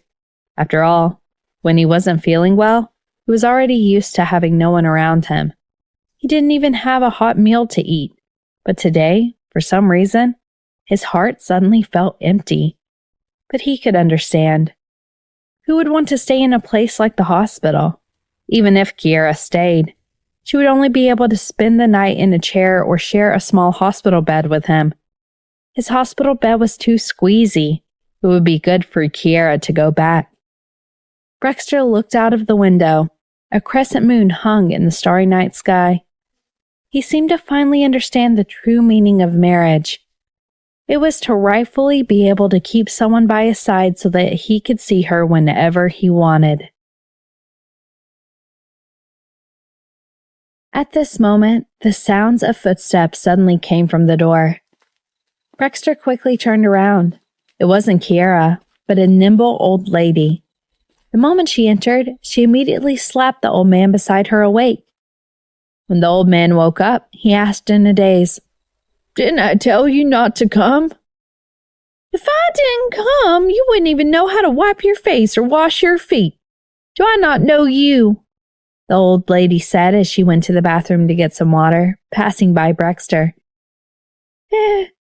You have a new patient here. The young man's quite good looking. Much better looking than my old man when he was young." "No way. I was definitely better looking than him when I was young, okay?" the old man retorted indignantly. The old lady couldn't be bothered by him, so she grabbed a towel and threw it at the old man's face. After the old man finished washing up, the old lady looked at Brexter. Do you want me to pour you some water to wash your face? Are you here alone tonight? Where's your family? You're married, right? Didn't your wife come to take care of you?" Brexter's handsome face was a little unnatural. He wouldn't know if he wasn't hospitalized. But once he was, it was a little awkward to be alone. "Why are you being so long-winded?" the old man asked. "He has a girlfriend. She's much prettier than you when you were younger." "He's more handsome than you. Obviously, his girlfriend will be prettier than me." The old lady sneered at the old man. Brexter's heart warmed slightly. Although the two of them were bickering, he could tell that their relationship was good.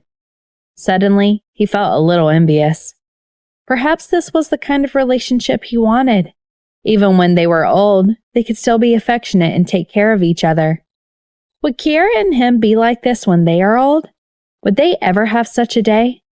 Brexter's thoughts ran wild, until the old lady said, "Young man, if there's nothing I can help you with, then I'll turn off the lights." Brexter was embarrassed for a moment before saying, "Please help me pull the curtains." The old man said, "Hurry up and give him the urinal under the bed." The old lady came to a realization and took out the new urinal under his bed. She smiled. "I'm old enough to be your mother. What's there to be embarrassed about?"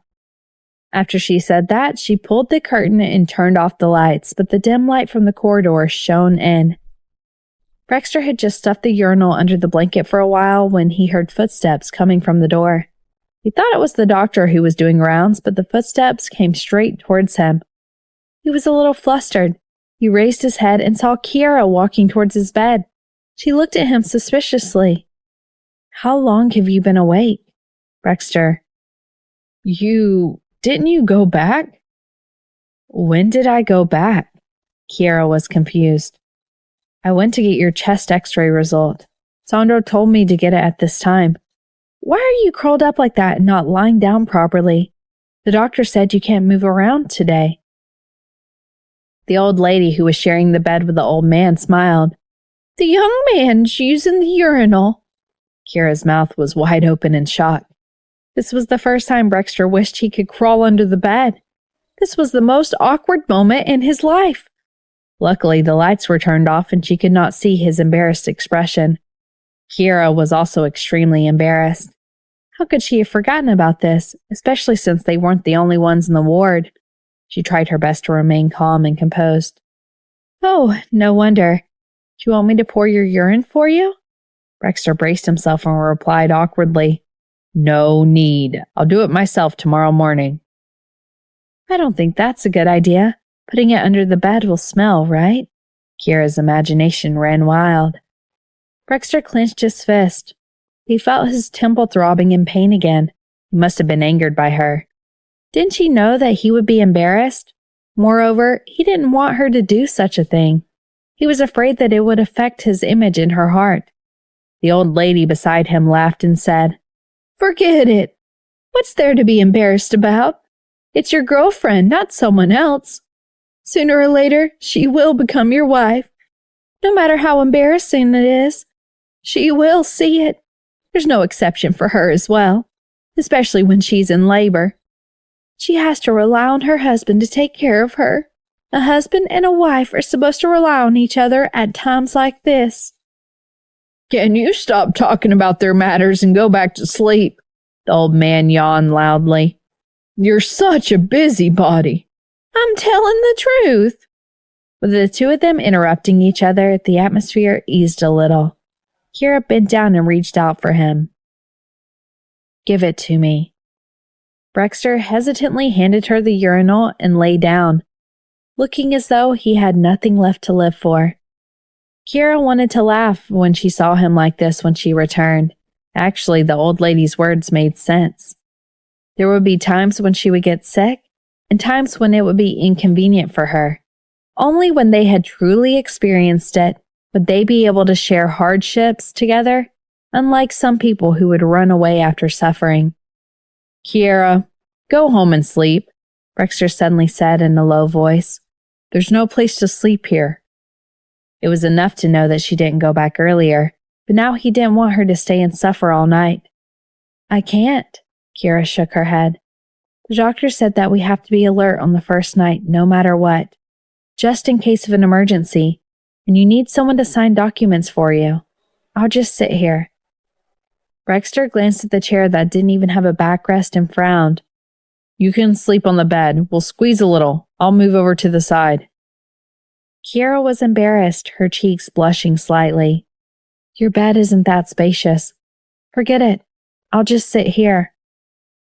There were other people in the ward, especially the old lady who was a busybody. The two of them spoke very softly and didn't dare to say too much. Brexter was anxious, but there was nothing he could do. Kira didn't sleep, so he felt bad and couldn't fall asleep. Kira sat until 1 a.m., her back aching and her eyelids fighting. At 2 a.m., she couldn't take it anymore and climbed up the bed and curled up at the side. However, the air conditioner was on in the room, and it was cold. Brexter leaned over and gently covered her with the blanket. The blanket had his smell, and it felt warm. Kira couldn't be bothered anymore and rolled into the blanket. When she was about to fall asleep, she thought gloomily that she should have laid down since the beginning. Why was she so reserved? Anyway, this man would belong to her sooner or later. The next day, Kira was woken up by a doctor who came to check on Brexter. When she opened her eyes, 3 to 4 people were standing in front of the bed. They were attending doctors, interns, and a bunch of people surrounding the bed. Brexter had already woken up and was doing ECG. Kira's mind buzzed and she immediately sat up. Everyone's gaze was on her. She pretended to be calm and composed as though she had slept with this man countless times, so there was nothing to be nervous about, nothing to be shy about. After the doctor finished his examination, Kira asked, "When can he be discharged?" "He can stay for another 2 days. If his concussion improves, he can be discharged," the doctor said before he went to check on other patients.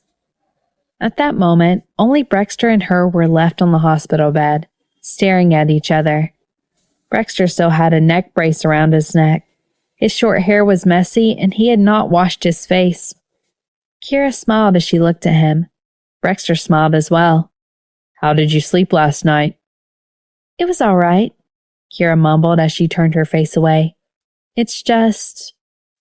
Do you have foot odor? I kept smelling something strange when I slept." Brexter's handsome face froze. "I don't."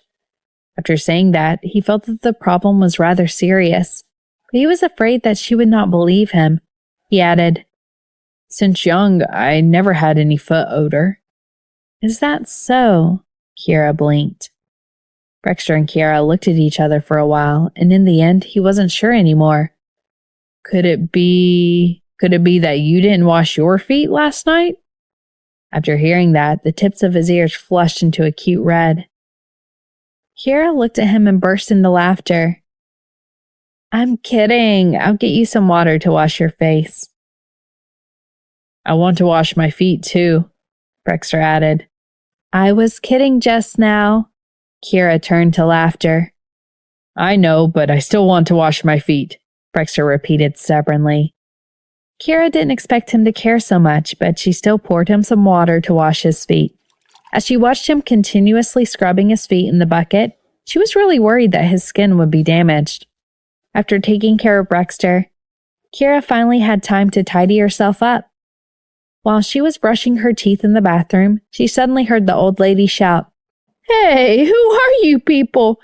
Why are you bringing so many cameras in?" She hurriedly spat out her mouthwash and saw a few reporters standing in front of Brexter's bed to interview him. "Judge Williams, I'm a reporter from Rosewood City Television Station. I'd like to interview you about the falling incident at the courthouse yesterday." Brexter leaned on the pillow, his handsome brows furrowed tightly at the arrival of these people. However, the reporters ignored his expression and scrambled to raise the microphones in front of him. His neck was injured and he was unable to move, appearing rather helpless. "As reporters, you seem to lack common sense." Kira's voice suddenly came from behind the reporters. Her voice had always been solemn and stern in court. When the reporters heard her voice, they subconsciously looked toward the source of the voice. The woman behind the reporters was wearing a soft pink jacket. Her hair draped over her shoulders and her gaze was sharp. The reporters felt that she looked familiar, so they automatically made way for her. Kiera calmly walked to Brexter's side, her gaze sweeping across the reporters in front of her, as if she had instantly memorized everyone's faces. I don't care how you guys interviewed him in the past, but I will teach you guys a lesson today. I can call the police right now for all of your actions. Kiera enunciated each word clearly. There is no difference between your actions of disturbing a patient and indirectly murdering someone. Didn't you see that his neck was injured? You guys are here to interview him. You should know that he fell from the 12th floor to save someone. He's just an ordinary person, not a Superman. As a reporter, you have to have basic conscience and morals. The reporters' faces burned. One of the middle-aged man was not convinced. We've asked around, he said. He just has a concussion. It's not that he can't be interviewed. Oh, Kiera smiled. In that case, try jumping down from the 12th floor. I guarantee that you will have an interview immediately, and it will be an exclusive interview. The middle-aged reporter's face turned green from her words. Who the hell are you? What's your relationship with Judge Williams? I'm his girlfriend. Kiera laughed as she took out her name tag. I think all of you reporters should know that I'm the one who caused a huge ruckus a while back. That's right. I will peel a layer of skin off anyone who bullies me or cause harm to the people around me. Now that we're in a legal society, we talk about the law and everything. As for me, I know best how to use the law to protect myself. The middle-aged reporter opened his mouth but didn't say a word. As reporters, they were the most well-informed. Who didn't know that some time ago, someone flattened Kiera's tires, and then she asked someone to pay tens of thousands of dollars as compensation? There were also rumors that this woman even sued her ex-boyfriend for damaging her reputation.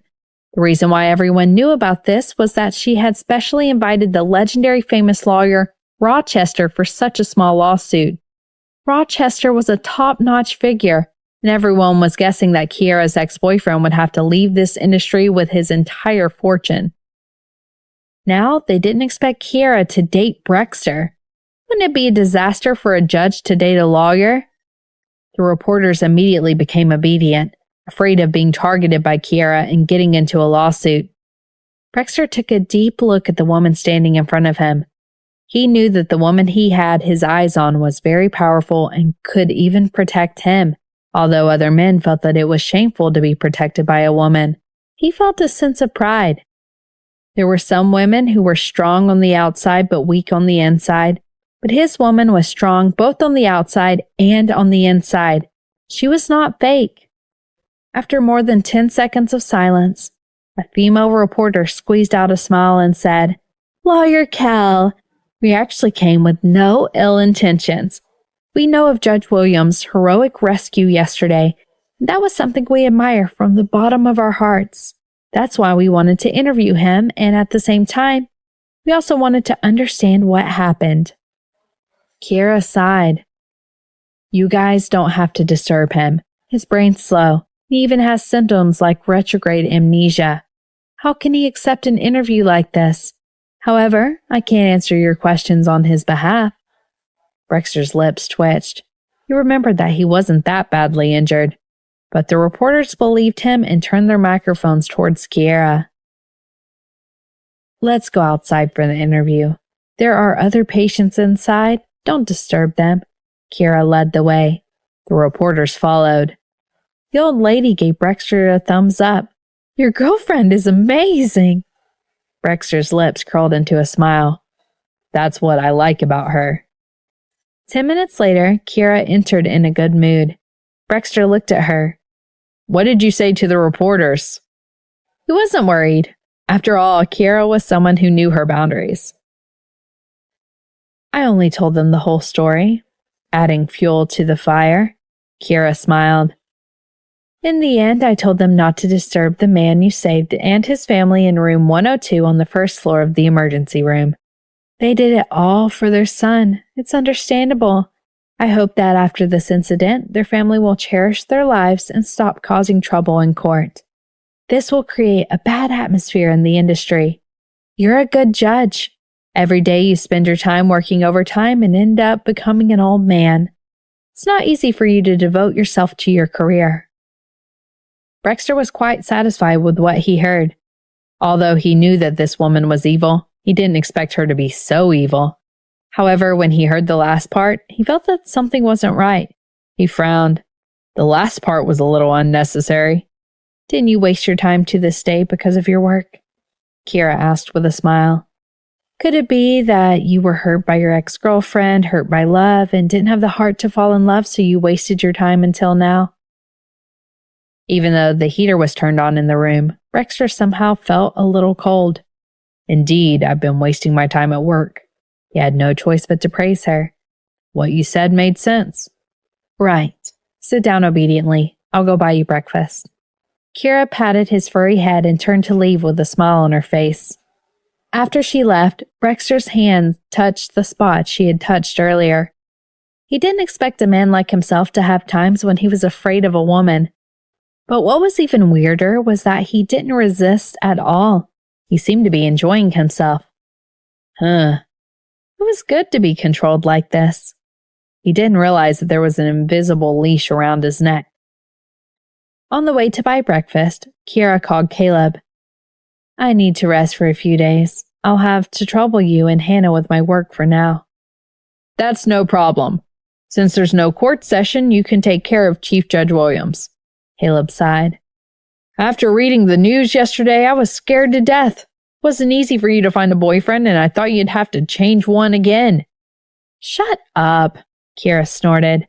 Can you put it nicely? Okay, then say something nice, Caleb grinned and said. It's rare for you to take care of a patient, so you have to make some food for him. Don't order takeout every day. Food outside's not clean. You have to let Chief Judge Williams feel the warmth and kindness of your family. Kira chuckled. I'm sorry. My way has never been warm and virtuous. This is a special time, Caleb exclaimed. A man's heart is at its weakest at this moment. No matter how strong Williams is, he's still a man. Not long after breakfast, Marvin came over with a bunch of gifts. Mr. Bennett went out of town and the madam has been busy with her voice acting, so she asked me to come over. This is the gift the boss told me to prepare.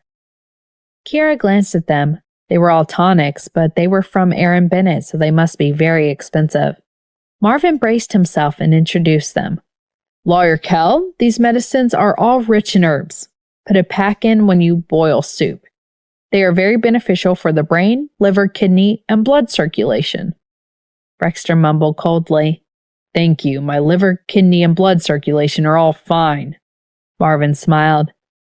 Our Mr. Bennett said that you have to work overtime all year round. Now that you have a girlfriend, it is especially important for you to replenish your energy. Actually, that wasn't what Mr. Bennett said at all. He said that Brexter had been idling for so long he must have been rusty. Marvin was just afraid that he would beat him up, so he put the words in a nicer way. Kira rubbed her forehead. Marvin, it's getting late. I see that you're usually very busy. Go back quickly. Okay. Marvin was also afraid that Judge Williams would jump out of bed to beat him up despite his injuries, so he quickly ran away. There was a strange silence in the air, and Brexter raised his head with a cold expression. I have no issues at all. Kira laughed while pointing at her own head. I don't know about the rest, but I'm sure there's something wrong with you here. It had been confirmed by the doctor, too. Brexter was speechless.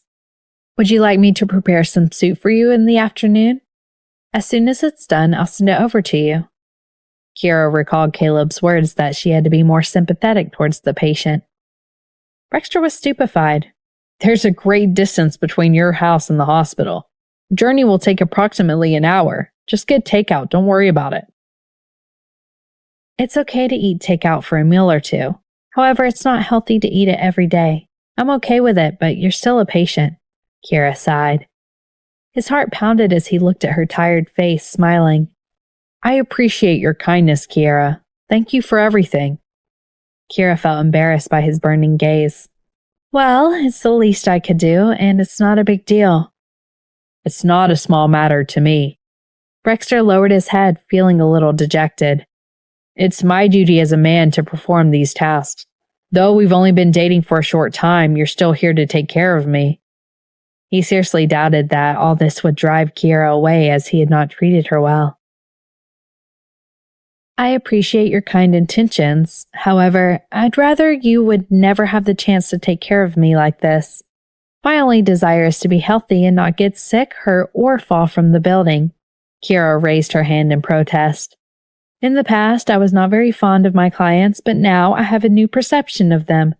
They're all quite beautiful. When I see you like this, I tell myself to cherish my life even more. I've also realized one should not be too thrifty with money. I have to spend what I need to spend, as I might die any day.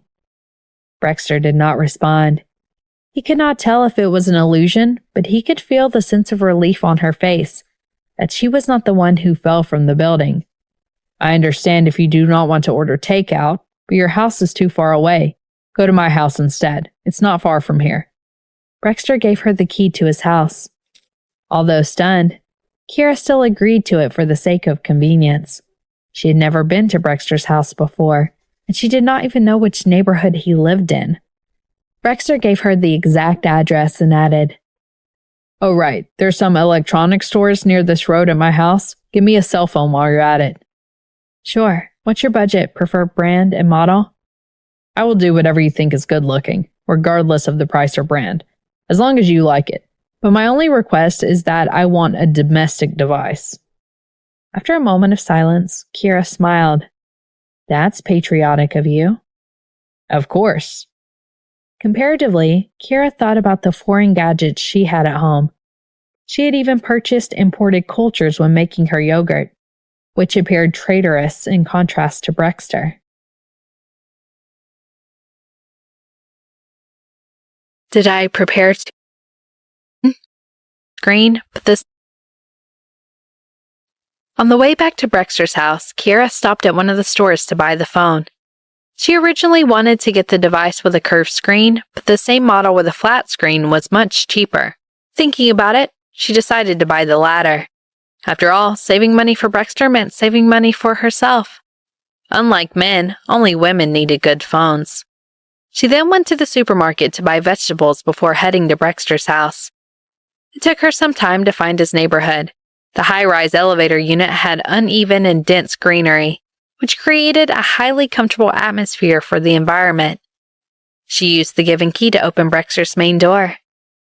Everything in the house was expensive, and the interiors were decorated in a luxurious style. Upon entering, Kiera realized there were still many things she needed to learn about this man. She recalled the last time at Rochester's house when she listened to their conversation. It seemed like Brexter had a pretty decent family background, and he had also had family fortune to inherit. Nevertheless, the wealth mainly belonged to his parents, so it was not necessary for her.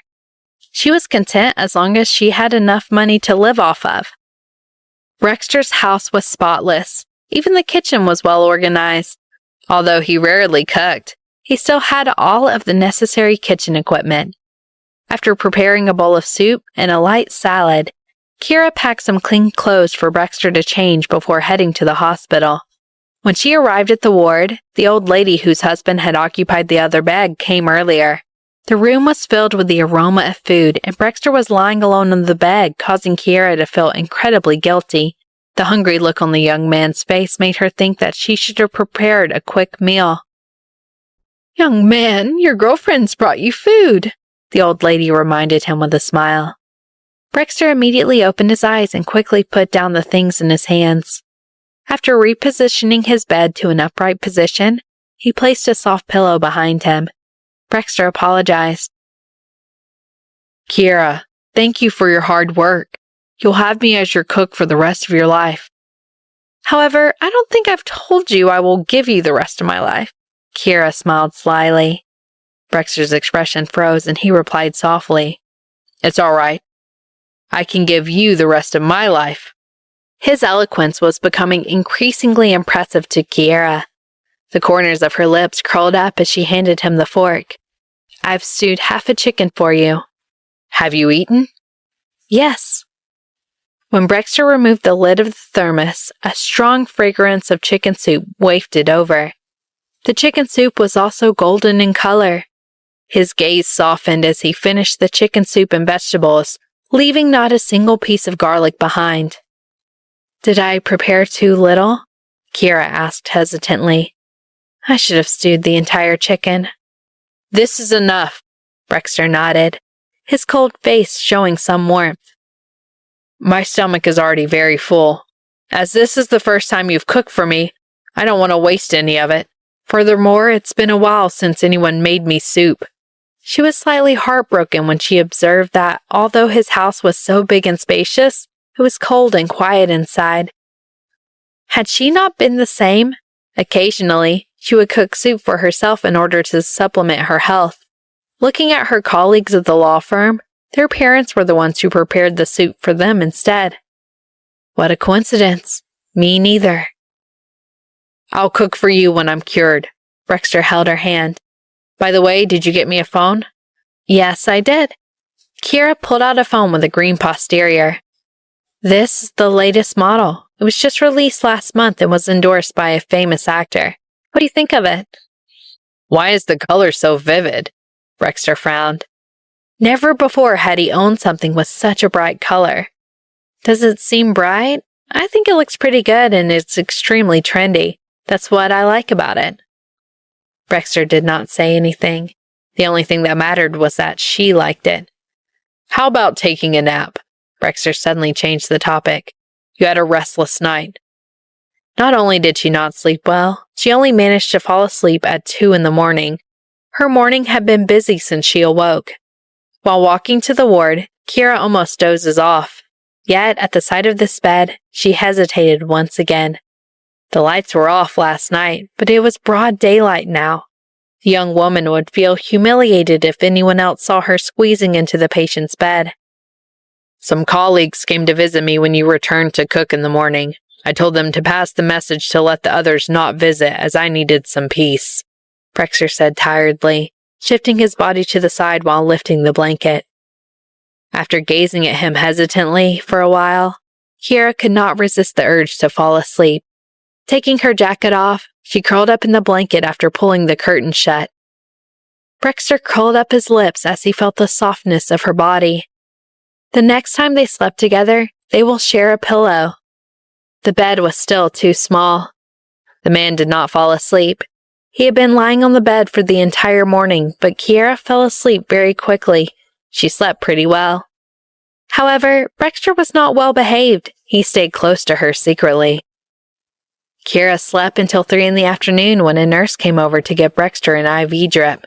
She woke up with a sore neck. Brexter saw it. After the nurse left, he raised his eyebrows and looked at her. "Let's sleep together tonight. I have a pillow." As soon as Kira heard those words, her heart began to beat like a drum. She pretended to be calm as she brushed her hair behind her ear. What's so great about having a pillow? The quality of pillows in the hospital doesn't make a big difference to my sleep. Brexter frowned, refusing to give up. "I find this pillow to be very comfortable. You can try it tonight." Kira tried her best to hold back her laugh as she felt that Brexter should have had a better excuse to bewitch her. "If you're not satisfied with the hospital's pillows, you can try other pillows too." Kira was confused as she wondered if there were other pillows in the hospital. Brexter smiled. "You can choose from my arms or my chest." "It doesn't seem like there's anything wrong with your brain. You can leave the hospital now." "I'm serious." Kira's face was burning. She lowered her head and took out her phone, mumbling, "Then I'll give it a try tonight." The joy in Brexter's eyes could not be hidden as his lips curved into a smile. Maybe it was not a bad thing to be hospitalized. Dinner ended when it was past 7 in the evening. Kira was peeling mangosteen on her chair when Sandro came over. Brexter shot him a cold glance. "Did I not tell you not to come visit me? If there's a problem, you can call me." It was annoying to have these third-wheelers dropping by and disrupting the peace between him and Kira. Sandro felt a little aggrieved as he was being despised even before he could get any closer. I'm not here to see you. I'm here to see Lawyer Kell. A dangerous smile appeared on his lips as Brexter narrowed his eyes. Be mindful with the words you use. Leader, the matter I attend to is crucial. Didn't Lawyer Kell ask me to go to the court entrance to check the CCTV before I left yesterday? There were some clues. In contrast with Brexter, who frowned, Kira's eyes lit up upon hearing Sandro's words. Who did they see at the entrance? Sandro handed a photo over to Kira. Lawyer Kell, you should know this person. He's Garrett's assistant. Kira recognized the man in the photo immediately. Her eyes darkened and her heart began to burn. She concluded after some time that Garrett must be the one responsible for what happened throughout these few days. Her mind could not comprehend how such trash could exist in the world. The man had no bottom line when it came to revenge. Sandro continued. At first, I didn't know who he was. Then I reviewed other CCTV footage to see that he exited the court building with Garrett. He had a lawsuit in court yesterday afternoon. According to the CCTV footage, his assistant had a few words with that man before he left on his own. About 40 minutes later, he climbed over the wall of the court building and sneaked up to the top floor. I'm certain it's Garrett behind all this. It was also shocking for Brexter. He expected that man would have something guiding him, but he never imagined the person turned out to be Garrett. That was, however, the norm. The fact that Garrett could humiliate and hurt his ex-girlfriend in public demonstrates his lack of moral integrity. He was probably pushed too hard by Rochester's lawyer this time. To teach someone like that to repent was pointless because he would not realize that he was wrong. Instead, he would only want revenge on others more ruthlessly. However, from the judge's point of view, he was obstructing justice. Brexter, I'm sorry, Kira apologized bitterly. I should have settled the issue between us back then. That man is the most despicable person I've ever come across.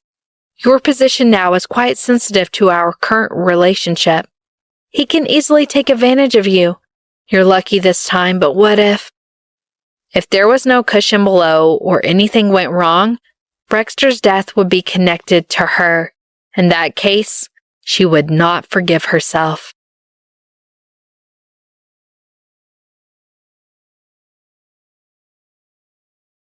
On the way back to Brexter's house, Kira stopped at one of the stores to buy the phone. She originally wanted to get the device with a curved screen, but the same model with a flat screen was much cheaper. Thinking about it, she decided to buy the latter. After all, saving money for Brexter meant saving money for herself. Unlike men, only women needed good phones. She then went to the supermarket to buy vegetables before heading to Brexter's house. It took her some time to find his neighborhood. The high-rise elevator unit had uneven and dense greenery, which created a highly comfortable atmosphere for the environment. She used the given key to open Brexter's main door. Everything in the house was expensive, and the interiors were decorated in a luxurious style.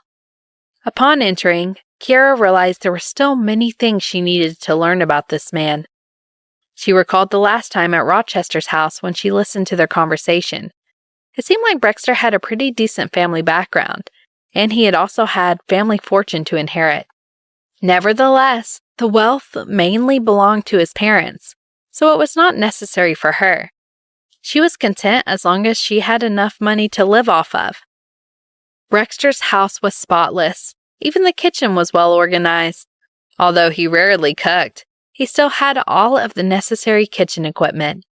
After preparing a bowl of soup and a light salad, Kira packed some clean clothes for Brexter to change before heading to the hospital. When she arrived at the ward, the old lady whose husband had occupied the other bed came earlier. The room was filled with the aroma of food, and Brexter was lying alone on the bed, causing Kira to feel incredibly guilty. The hungry look on the young man's face made her think that she should have prepared a quick meal. Young man, your girlfriend's brought you food, the old lady reminded him with a smile. Brexter immediately opened his eyes and quickly put down the things in his hands. After repositioning his bed to an upright position, he placed a soft pillow behind him. Brexter apologized. Kiera, thank you for your hard work. You'll have me as your cook for the rest of your life. However, I don't think I've told you I will give you the rest of my life. Kiera smiled slyly. Brexter's expression froze and he replied softly, It's all right. I can give you the rest of my life. His eloquence was becoming increasingly impressive to Kiera. The corners of her lips curled up as she handed him the fork. I've stewed half a chicken for you. Have you eaten? Yes. When Brexter removed the lid of the thermos, a strong fragrance of chicken soup wafted over. The chicken soup was also golden in color. His gaze softened as he finished the chicken soup and vegetables, leaving not a single piece of garlic behind. Did I prepare too little? Kiera asked hesitantly. I should have stewed the entire chicken. This is enough, Brexter nodded, his cold face showing some warmth. My stomach is already very full. As this is the first time you've cooked for me, I don't want to waste any of it. Furthermore, it's been a while since anyone made me soup.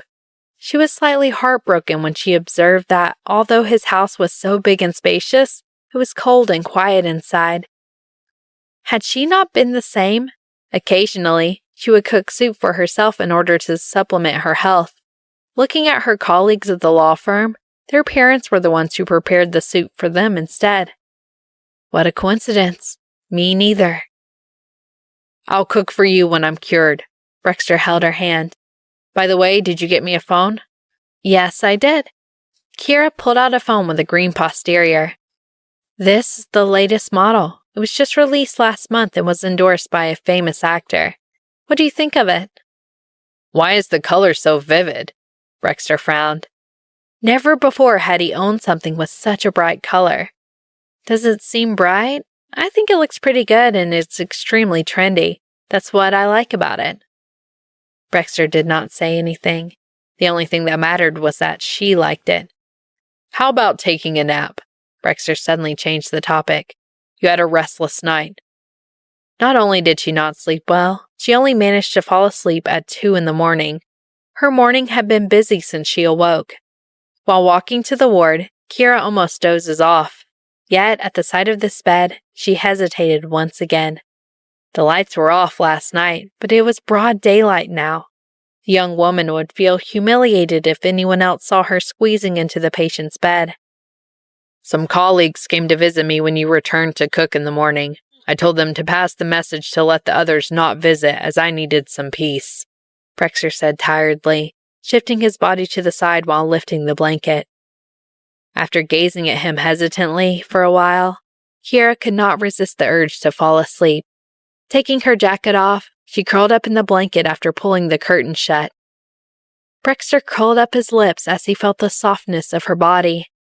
The next time they slept together, they will share a pillow. The bed was still too small. The man did not fall asleep. He had been lying on the bed for the entire morning, but Kiera fell asleep very quickly.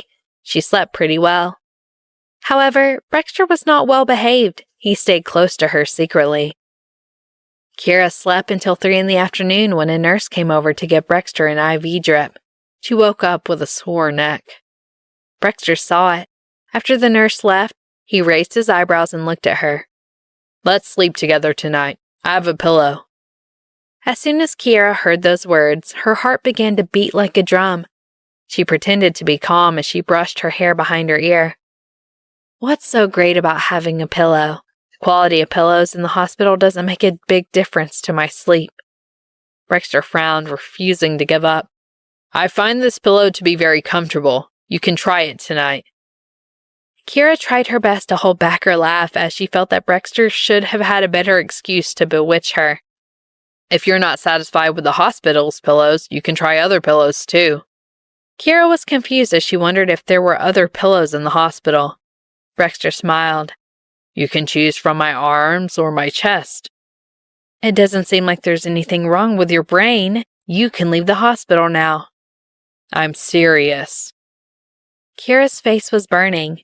She lowered her head and took out her phone, mumbling, Then I'll give it a try tonight. The joy in Brexter's eyes could not be hidden as his lips curved into a smile. Maybe it was not a bad thing to be hospitalized. Dinner ended when it was past 7 in the evening. Kira was peeling mangosteen on her chair when Sandro came over. Brexter shot him a cold glance. "Did I not tell you not to come visit me? If there's a problem, you can call me." It was annoying to have these third-wheelers dropping by and disrupting the peace between him and Kiera. Sandro felt a little aggrieved as he was being despised even before he could get any closer. "I'm not here to see you. I'm here to see Lawyer Kell." A dangerous smile appeared on his lips as Brexter narrowed his eyes. "Be mindful with the words you use." "Leader, the matter I attend to is crucial. Didn't Lawyer Kell ask me to go to the court entrance to check the CCTV before I left yesterday? There were some clues." In contrast with Brexter, who frowned, Kiera's eyes lit up upon hearing Sandro's words. "Who did they see at the entrance?" Sandro handed a photo over to Kiera. "Lawyer Kell, you should know this person. He's Garrett's assistant." Kiera recognized the man in the photo immediately. Her eyes darkened and her heart began to burn. She concluded after some time that Garrett must be the one responsible for what happened throughout these few days. Her mind could not comprehend how such trash could exist in the world. The man had no bottom line when it came to revenge. Sandro continued. "At first, I didn't know who he was. Then I reviewed other CCTV footage to see that he exited the court building with Garrett. He had a lawsuit in court yesterday afternoon. According to the CCTV footage, his assistant had a few words with that man before he left on his own. About 40 minutes later, he climbed over the wall of the court building and sneaked up to the top floor. I'm certain it's Garrett behind all this." It was also shocking for Brexter. He expected that man would have something guiding him, but he never imagined the person turned out to be Garrett. That was, however, the norm. The fact that Garrett could humiliate and hurt his ex-girlfriend in public demonstrates his lack of moral integrity. He was probably pushed too hard by Rochester's lawyer this time. To teach someone like that to repent was pointless because he would not realize that he was wrong. Instead, he would only want revenge on others more ruthlessly. However, from the judge's point of view, he was obstructing justice. "Brexter, I'm sorry," Kiera apologized bitterly. "I should have settled the issue between us back then. That man is the most despicable person I've ever come across. Your position now is quite sensitive to our current relationship. He can easily take advantage of you. You're lucky this time, but what if?" If there was no cushion below or anything went wrong, Brexter's death would be connected to her. In that case, she would not forgive herself.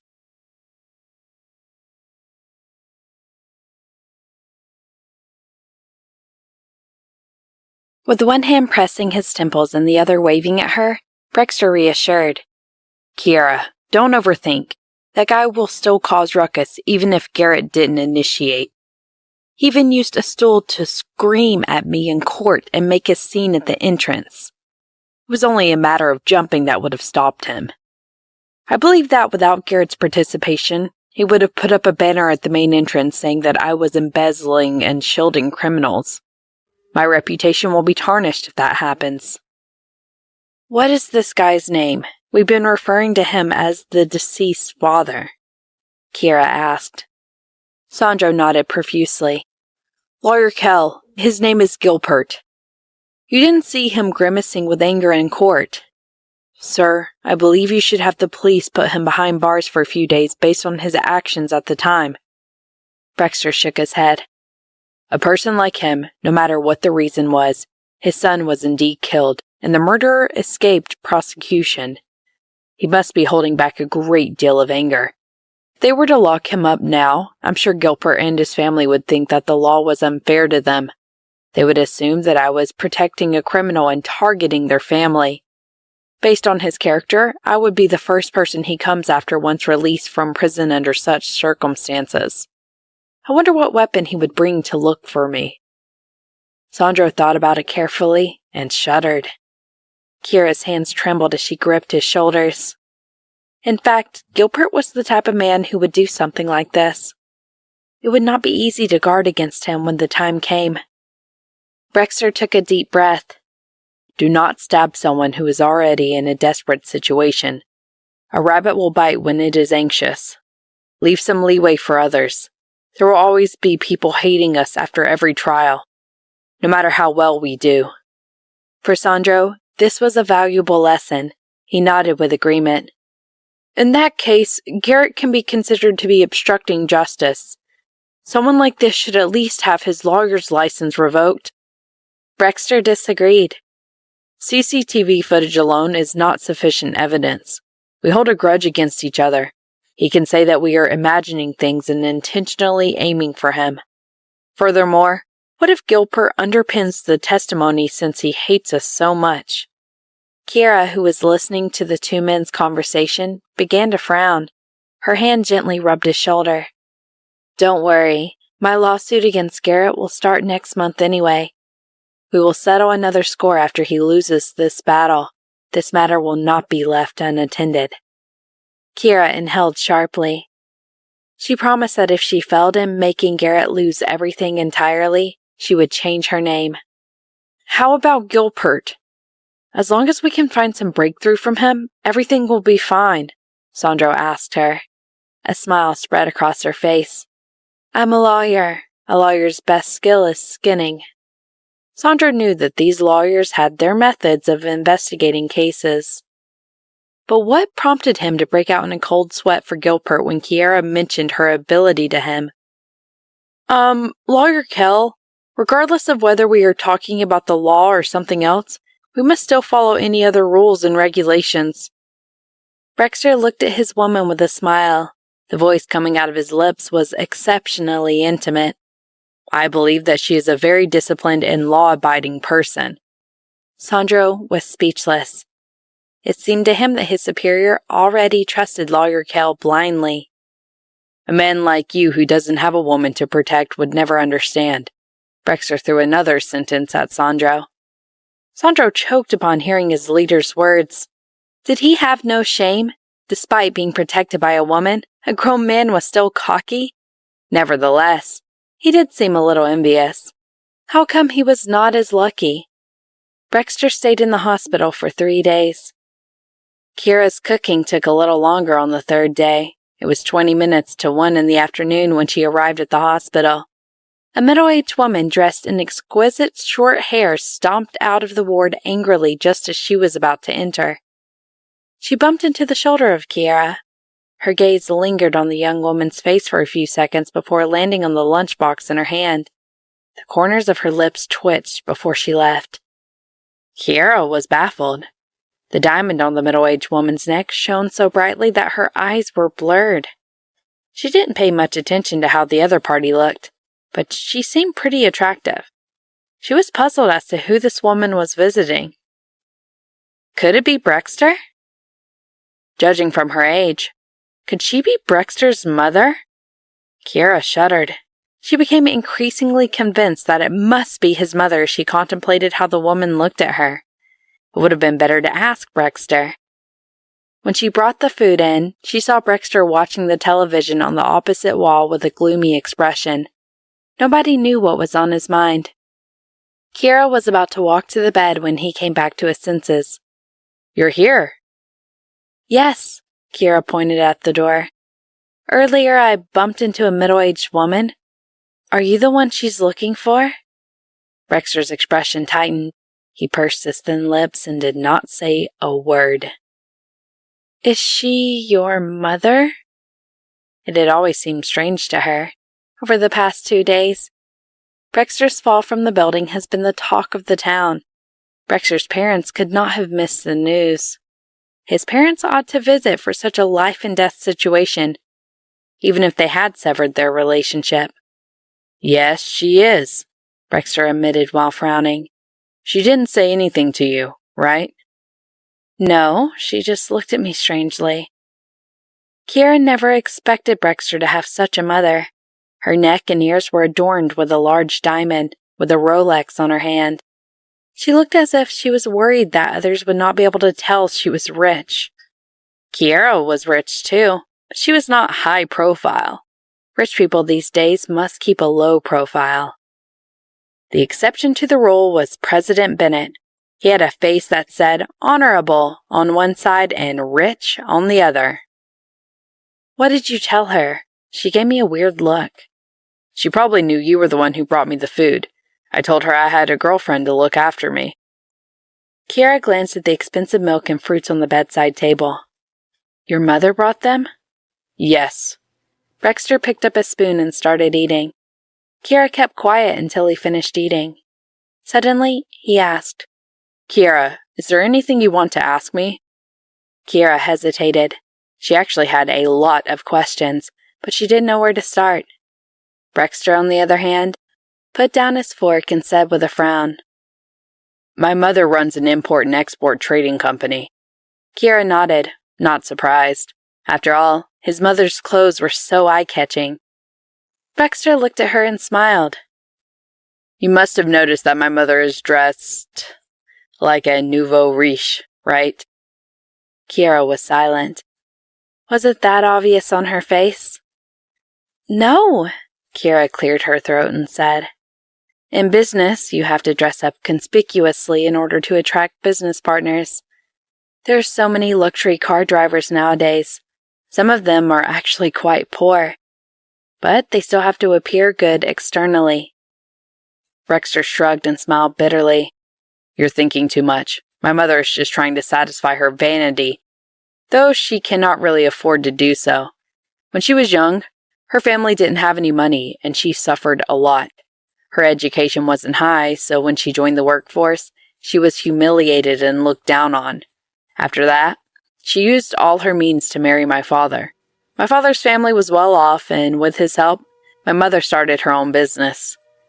But after my relationship with my father fell apart, the relationship between my parents could no longer be maintained.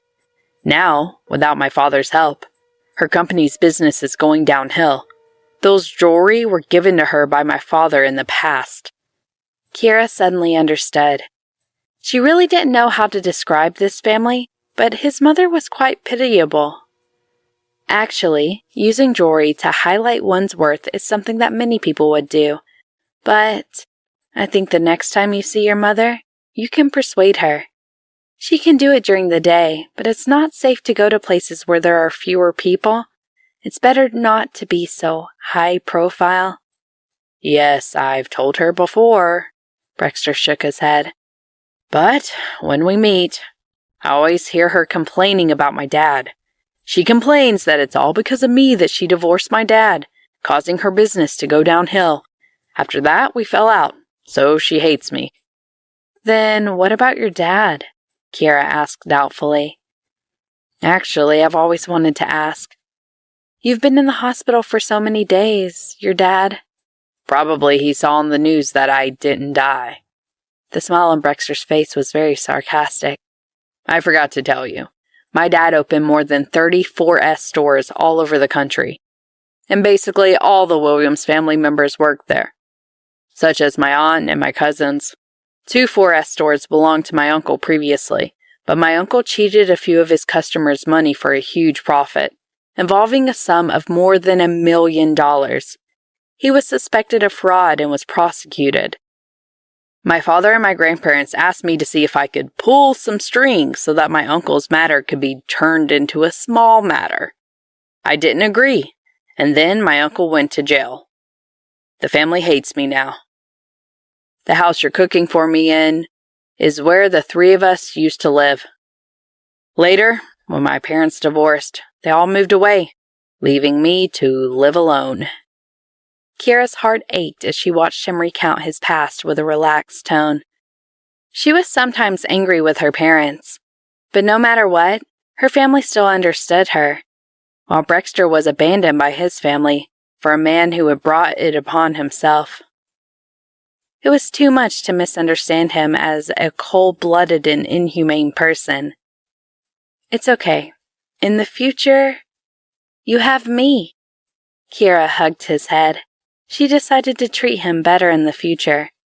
If she could do it all over again, she would buy him a cell phone that was slightly more expensive. Brexter's lips curled into a smile as he leaned into Kiera's embrace. If he had known that her heart would ache for his embarrassing past, he would have said it long ago. In the afternoon, Kiera completed the discharge procedures, and the two of them returned to Brexter's house. It was almost 5 o'clock when they reached home. Kiera lay on the sofa and rested for more than 20 minutes before she heard the sound of water coming from the kitchen.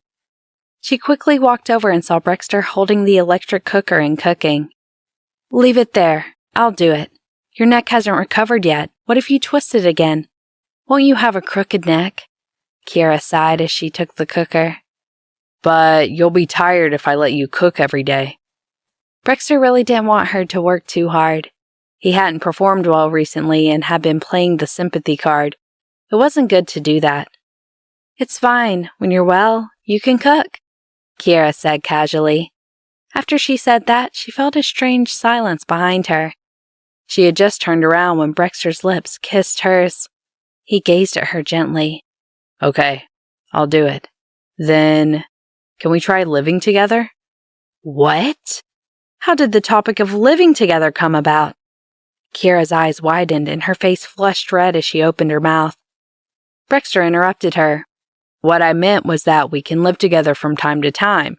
And even if I am discharged, Kiera, I still need you to take care of me. Look, actually, when we were in the hospital..." "The hospital only had one bed. There's no other choice," Kiera reminded him through gritted teeth. "And you're a patient. There's nothing you can do. Once you recover, who knows if you will touch me or not." "Kiera, you're thinking too far ahead. I've never thought about it. I just thought that if we stayed together, I can make you more delicious food. It's fine if you don't want to. But in this period of time, do you have the heart to leave me alone at home?" Brexter raised an eyebrow. "What if I get up in the middle of the night and twist my neck and no one calls the ambulance for me? What if I accidentally break my neck and die in the middle of the night? No one would know." "I think you definitely won't die," Kiera interrupted with a cold smile. "How could someone like you die from breaking your neck when you didn't even die after falling from the 12th floor?" "Without you, I might," Brexter said gently as he hugged her waist. Kiera forced herself to avert her gaze so that she wouldn't be mesmerized by his deep and pitiful gaze. "Besides, my head hasn't fully recovered yet," Brexter reminded her. "What if I get dizzy, fall to the ground, and become a fool? The worst thing would be for me to become your sister's neighbor." "Forget it." Kiera really had to hand it to him. Why hadn't she seen such a side of him in court before? All right, I'll stay. I'll sleep in the other room." "The bed there is broken," Brexter said. Kiera was stunned. "Nonsense. It was fine when I saw it before. Besides, there's more than one bed." "What I mean is, it'll break later," Brexter smiled. "It's not a crime to destroy your own property, right, Lawyer Kell?" Kiera was dumbfounded. She had seen shameless people before, but she had never seen such shameless people to this extent. "Fine, I'll sleep with you," Kiera admitted defeat helplessly. With his neck already in such a state, she didn't believe that he could do anything else. As for what to do after he recovered, she had to go to work, so it wouldn't be convenient for her to stay with him. After dinner, Brexter dragged Kiera to the nearby supermarket to buy some toiletries. Kiera was in disbelief and flushed. After a long while, she gritted her teeth and cursed. "Hooligan!" Brexter smiled and held her hand. Kiera shook him off and walked forward. Brexter followed her unhurriedly. This was the first time he realized that shopping in the supermarket was such an interesting thing. Kiera guessed what he was thinking. Following that, she recklessly picked out a huge pile of food and fresh fruits. Brexter looked at them with relish, sometimes asking, "What's this? What is this?" "Flounder." "What about this?" "Red prawns." When she left, Kiera even took a bottle of imported French wine. Brexter thought about it. His woman was really flirtatious. "Kiera, the doctor said that I can't drink red wine in this state." "I know. I'll drink a little before I go to bed." Kira said calmly. It's good for preventing cardiovascular disease and also for beautifying my appearance. Don't worry, I can hold my liquor very well. I won't get drunk even if I drink 2 bottles of this. I definitely won't prey on you. Brexter was speechless. He had seen her alcohol tolerance before. She was not drunk even after drinking so much at the last gathering. How could he expect a bottle of red wine to get her drunk? When they got home, it was almost 8:30 p.m. Kira's legs were so sore that she lay on a sofa to watch TV. Recently, there haven't been any interesting shows on TV. She watched it for a while before throwing the remote control aside. Out of boredom, she played with her phone. Why aren't you watching TV? Brexter came out of his room after taking a shower. May I ask how long have you had this TV? Kira raised her head and asked. Brexter thought for a moment. I don't really remember. When I first moved in, was it 7 or 8 years ago? No wonder, Kira complained. Your TV's too old. What era is it? You don't even have a video playback app. My TV is connected to the internet so I can watch the latest movies and variety shows. Brexter lowered his eyes and thought for a moment before taking out his phone. Then I'll buy a new TV. Kira quickly stopped him. There's no need to spend this money. We already have a phone so we can just watch anything on the phone. Watching on a phone hurts my eyesight. Brexter shook his head. If there's anything that you think is not good in my home, then we have to change it. If you think there are any electrical appliances that need to be changed, tell me at once. No more. Kira shook her head hurriedly. If this continued, she was afraid that he would change all the electrical appliances in the house. Don't be in a hurry to buy a television online. Things like household appliances need to be seen on the spot before you buy anything. Then let's look for a television together tomorrow. I'm on vacation anyway, Brexter suggested immediately. Kira hesitated for a few seconds before nodding. At 11 p.m., Kira dawdled in the living room after showering, unwilling to enter the room. She was very nervous. This was different from being in the hospital. There were definitely only 2 of them, which made her very nervous. Kira, go to sleep. Don't play with your phone. Didn't you say that you haven't slept well for the past few days and wanted to go to bed early? Brexter was wearing a set of gray pajamas, which outlined his tall and straight figure. However, the neck brace on his neck somewhat spoils his image. You're not embarrassed, are you? Brexter saw her dilly-dallying and suddenly joked.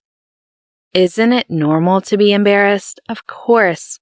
I'm not like you, who has been through countless battles and even had a fiancé. Kira chuckled. By the way, have you slept with any other women on that bed of yours? Brexter opened his mouth, his brows furrowed as he hesitated for a few seconds before speaking the truth. She used to come to my house and take an afternoon nap. It's just an afternoon nap? I don't believe it, Kira snorted. Should be sleeping together. Brexter looked at her for a while before smiling. Such jealousy. Kira, it's useless for me to explain now. You will know how innocent I am in the future. Kira felt a chill run down her spine. An old man in his late 20s still described himself as innocent. Fuck. He disgusted her. Cut the crap. I've decided that you'll have to change the bed tomorrow as well, Kira said through gritted teeth. Change it then. Brexter pondered for 2 seconds and expressed his support. Change it to something you like. Kira was silent. Can we go to sleep now? Has she slept on the pillow? Has she used the blanket? It's all new, Brexter sighed. Why don't the 2 of us sleep in the guest room? He was going to follow her tonight anyway. Kira said irritably in the end, Forget it. Don't make a fuss. We'll still have to make the bed. In the end, the 2 of them fell asleep side by side, each sleeping on their own pillows. Every time Brexter moved his head closer, she would remind him, Don't break your neck. Brexter opened his mouth while Kira continued. If you really die, people will say I'm a jinx. Brexter sat up straight and leaned over to kiss her little mouth. The next morning, when they went to the hospital, the doctor was angry as he changed Brexter's neck brace. "What's wrong with you? Didn't I tell you to be careful when you go back? I agreed to let you leave the hospital after you promised me." "I'm sorry." Brexter's face was slightly pale and he didn't dare to move his neck. Kiera almost wanted to laugh. He deserved it. She had already warned him, but he still refused to listen. "If you continue to be so careless, be careful of the after effects in the future," the doctor warned. After he left the hospital, Kiera saw the way the doctor had patted his chin high. She angered him by holding her stomach and laughing. "You deserved it. Look at how funny you look now." Brexter furrowed his brows and said, "Let's go and buy a TV set and a bed." Kiera was speechless. He still wanted to run around in his current state. He was practically a cripple. Kiera drove to the furniture plaza where they sold household appliances and furniture supplies. The two of them went to look for a TV first. There were a lot of different brands of TV sets. After a long time and going through various introductions from the salesperson, the two of them finally decided on a 65-inch TV set. After that, they went to the second floor where they sold furniture. As soon as they entered, Brexter was attracted by the American-style sofa at the entrance. Kiera accompanied him, and as she watched, she felt that something was not right. Weren't we buying a bed? Why was he looking at the dining table, the TV cabinet, and the desk at the same time? "Wait, aren't we here to look at the bed?" Kiera grabbed his hand. Brexter smiled faintly as he held her small hand. "We will get married sooner or later. We need to understand the current price of furniture first so that I can renovate the house. I think we should renovate the house at the beginning of the year. After all, we can't move in immediately after the renovation." Kiera was dumbfounded. The salesperson at the side gave him a thumbs up. "This gentleman is really prescient." Kiera whispered to Brexter, "Are you so sure that nothing will happen to us? We will definitely be able to get married smoothly. Don't forget that you and your ex-girlfriend." Brexter's expression froze. He looked at her with a heavy gaze. "Kiera, you are not her." Kiera opened her mouth. She was indeed not his ex-girlfriend. In other words, she understood Brexter a little better. "Kiera, I never thought of breaking up with you." Brexter held her hand a little harder. Kiera stared at his deep gaze. A layer of ripples surprisingly swirled in her heart. Actually, looking at furniture was not bad. At least in the future, if there were any differences in style, she would know. The two of them wandered around. Kiera took the tea from the salesperson and drank 2 sips. When she looked up, a couple walked in from the door. The man was good-looking. He was wearing a blue jacket and was about 1.78 meters tall. Beside him, a delicate and cute woman was holding his arm. They looked intimate. When the man saw Kiera, his initially unnatural expression suddenly turned stiff as if he had been hit with reality. However, in less than a second, he regained his composure and turned around to leave. "Hey babe, where are you going? Didn't you say you were going to take a look at this shop?" The woman held on him coquettishly. Brexter was conversing with a salesperson in a low voice. At first, he didn't pay much attention to the two of them, but when he saw Kiera walking towards the door with tea in her hands, he turned around. Kiera walked straight towards the door, her voice cold and hard. "Delmont? Who is this woman?" Only she knew how tense the atmosphere was. She really did not expect to see Ariana's husband holding hands with another woman when she was shopping at the furniture shop. Delmont did not turn around. He pulled the woman and left. The woman seemed to have realized something and left with him in a hurry without saying anything. "If you dare to take another step, try it. I'll take a picture with my phone," Kiera said coldly. "The pixel of my phone is really good now. It's even better than the DSLR. I heard that it can even take a photo of the moon. Do you know that? I'll send it to Ariana. I don't believe she can't see clearly. Delmont finally stopped moving. He quickly turned around and smiled at Kiera in surprise. Kiera! Why is it you? I thought it was strange just now as I heard someone calling me from behind. Why are you here at the furniture shop? I didn't hear Ariana say that you found a boyfriend. Why did you turn around towards the door just now? Kiera asked with a fake smile. Who's that woman? Is she a colleague of yours? You're right. My assistant. Delmont quickly pulled the woman beside him over. Don't misunderstand. This furniture shop is too stuffy. It's filled with the smell of furniture. She doesn't feel comfortable smelling it, so I helped her up. It's not what you think. Yes, I don't feel comfortable, the woman explained with a pale face. Kiera glanced at her. It was indescribably glaring. Since it's only your assistant, why did I hear her calling you babe just now? Oh, right. You guys are also here to look at furniture. My boyfriend and I are here to look for furniture while you and your assistant are also here to look for furniture. Interesting. This doesn't seem to be a place for desks and chairs, right? I'm here to look at the furniture for my family. Isn't my son going to primary school? I want to buy him a desk, and I happen to pass by here today to take a look. Delmont stopped smiling. Kiera, don't think too much, okay? I don't want Ariana to misunderstand. Kiera smiled as she looked at him for a while. Suddenly, she raised her hand and slapped the woman's face.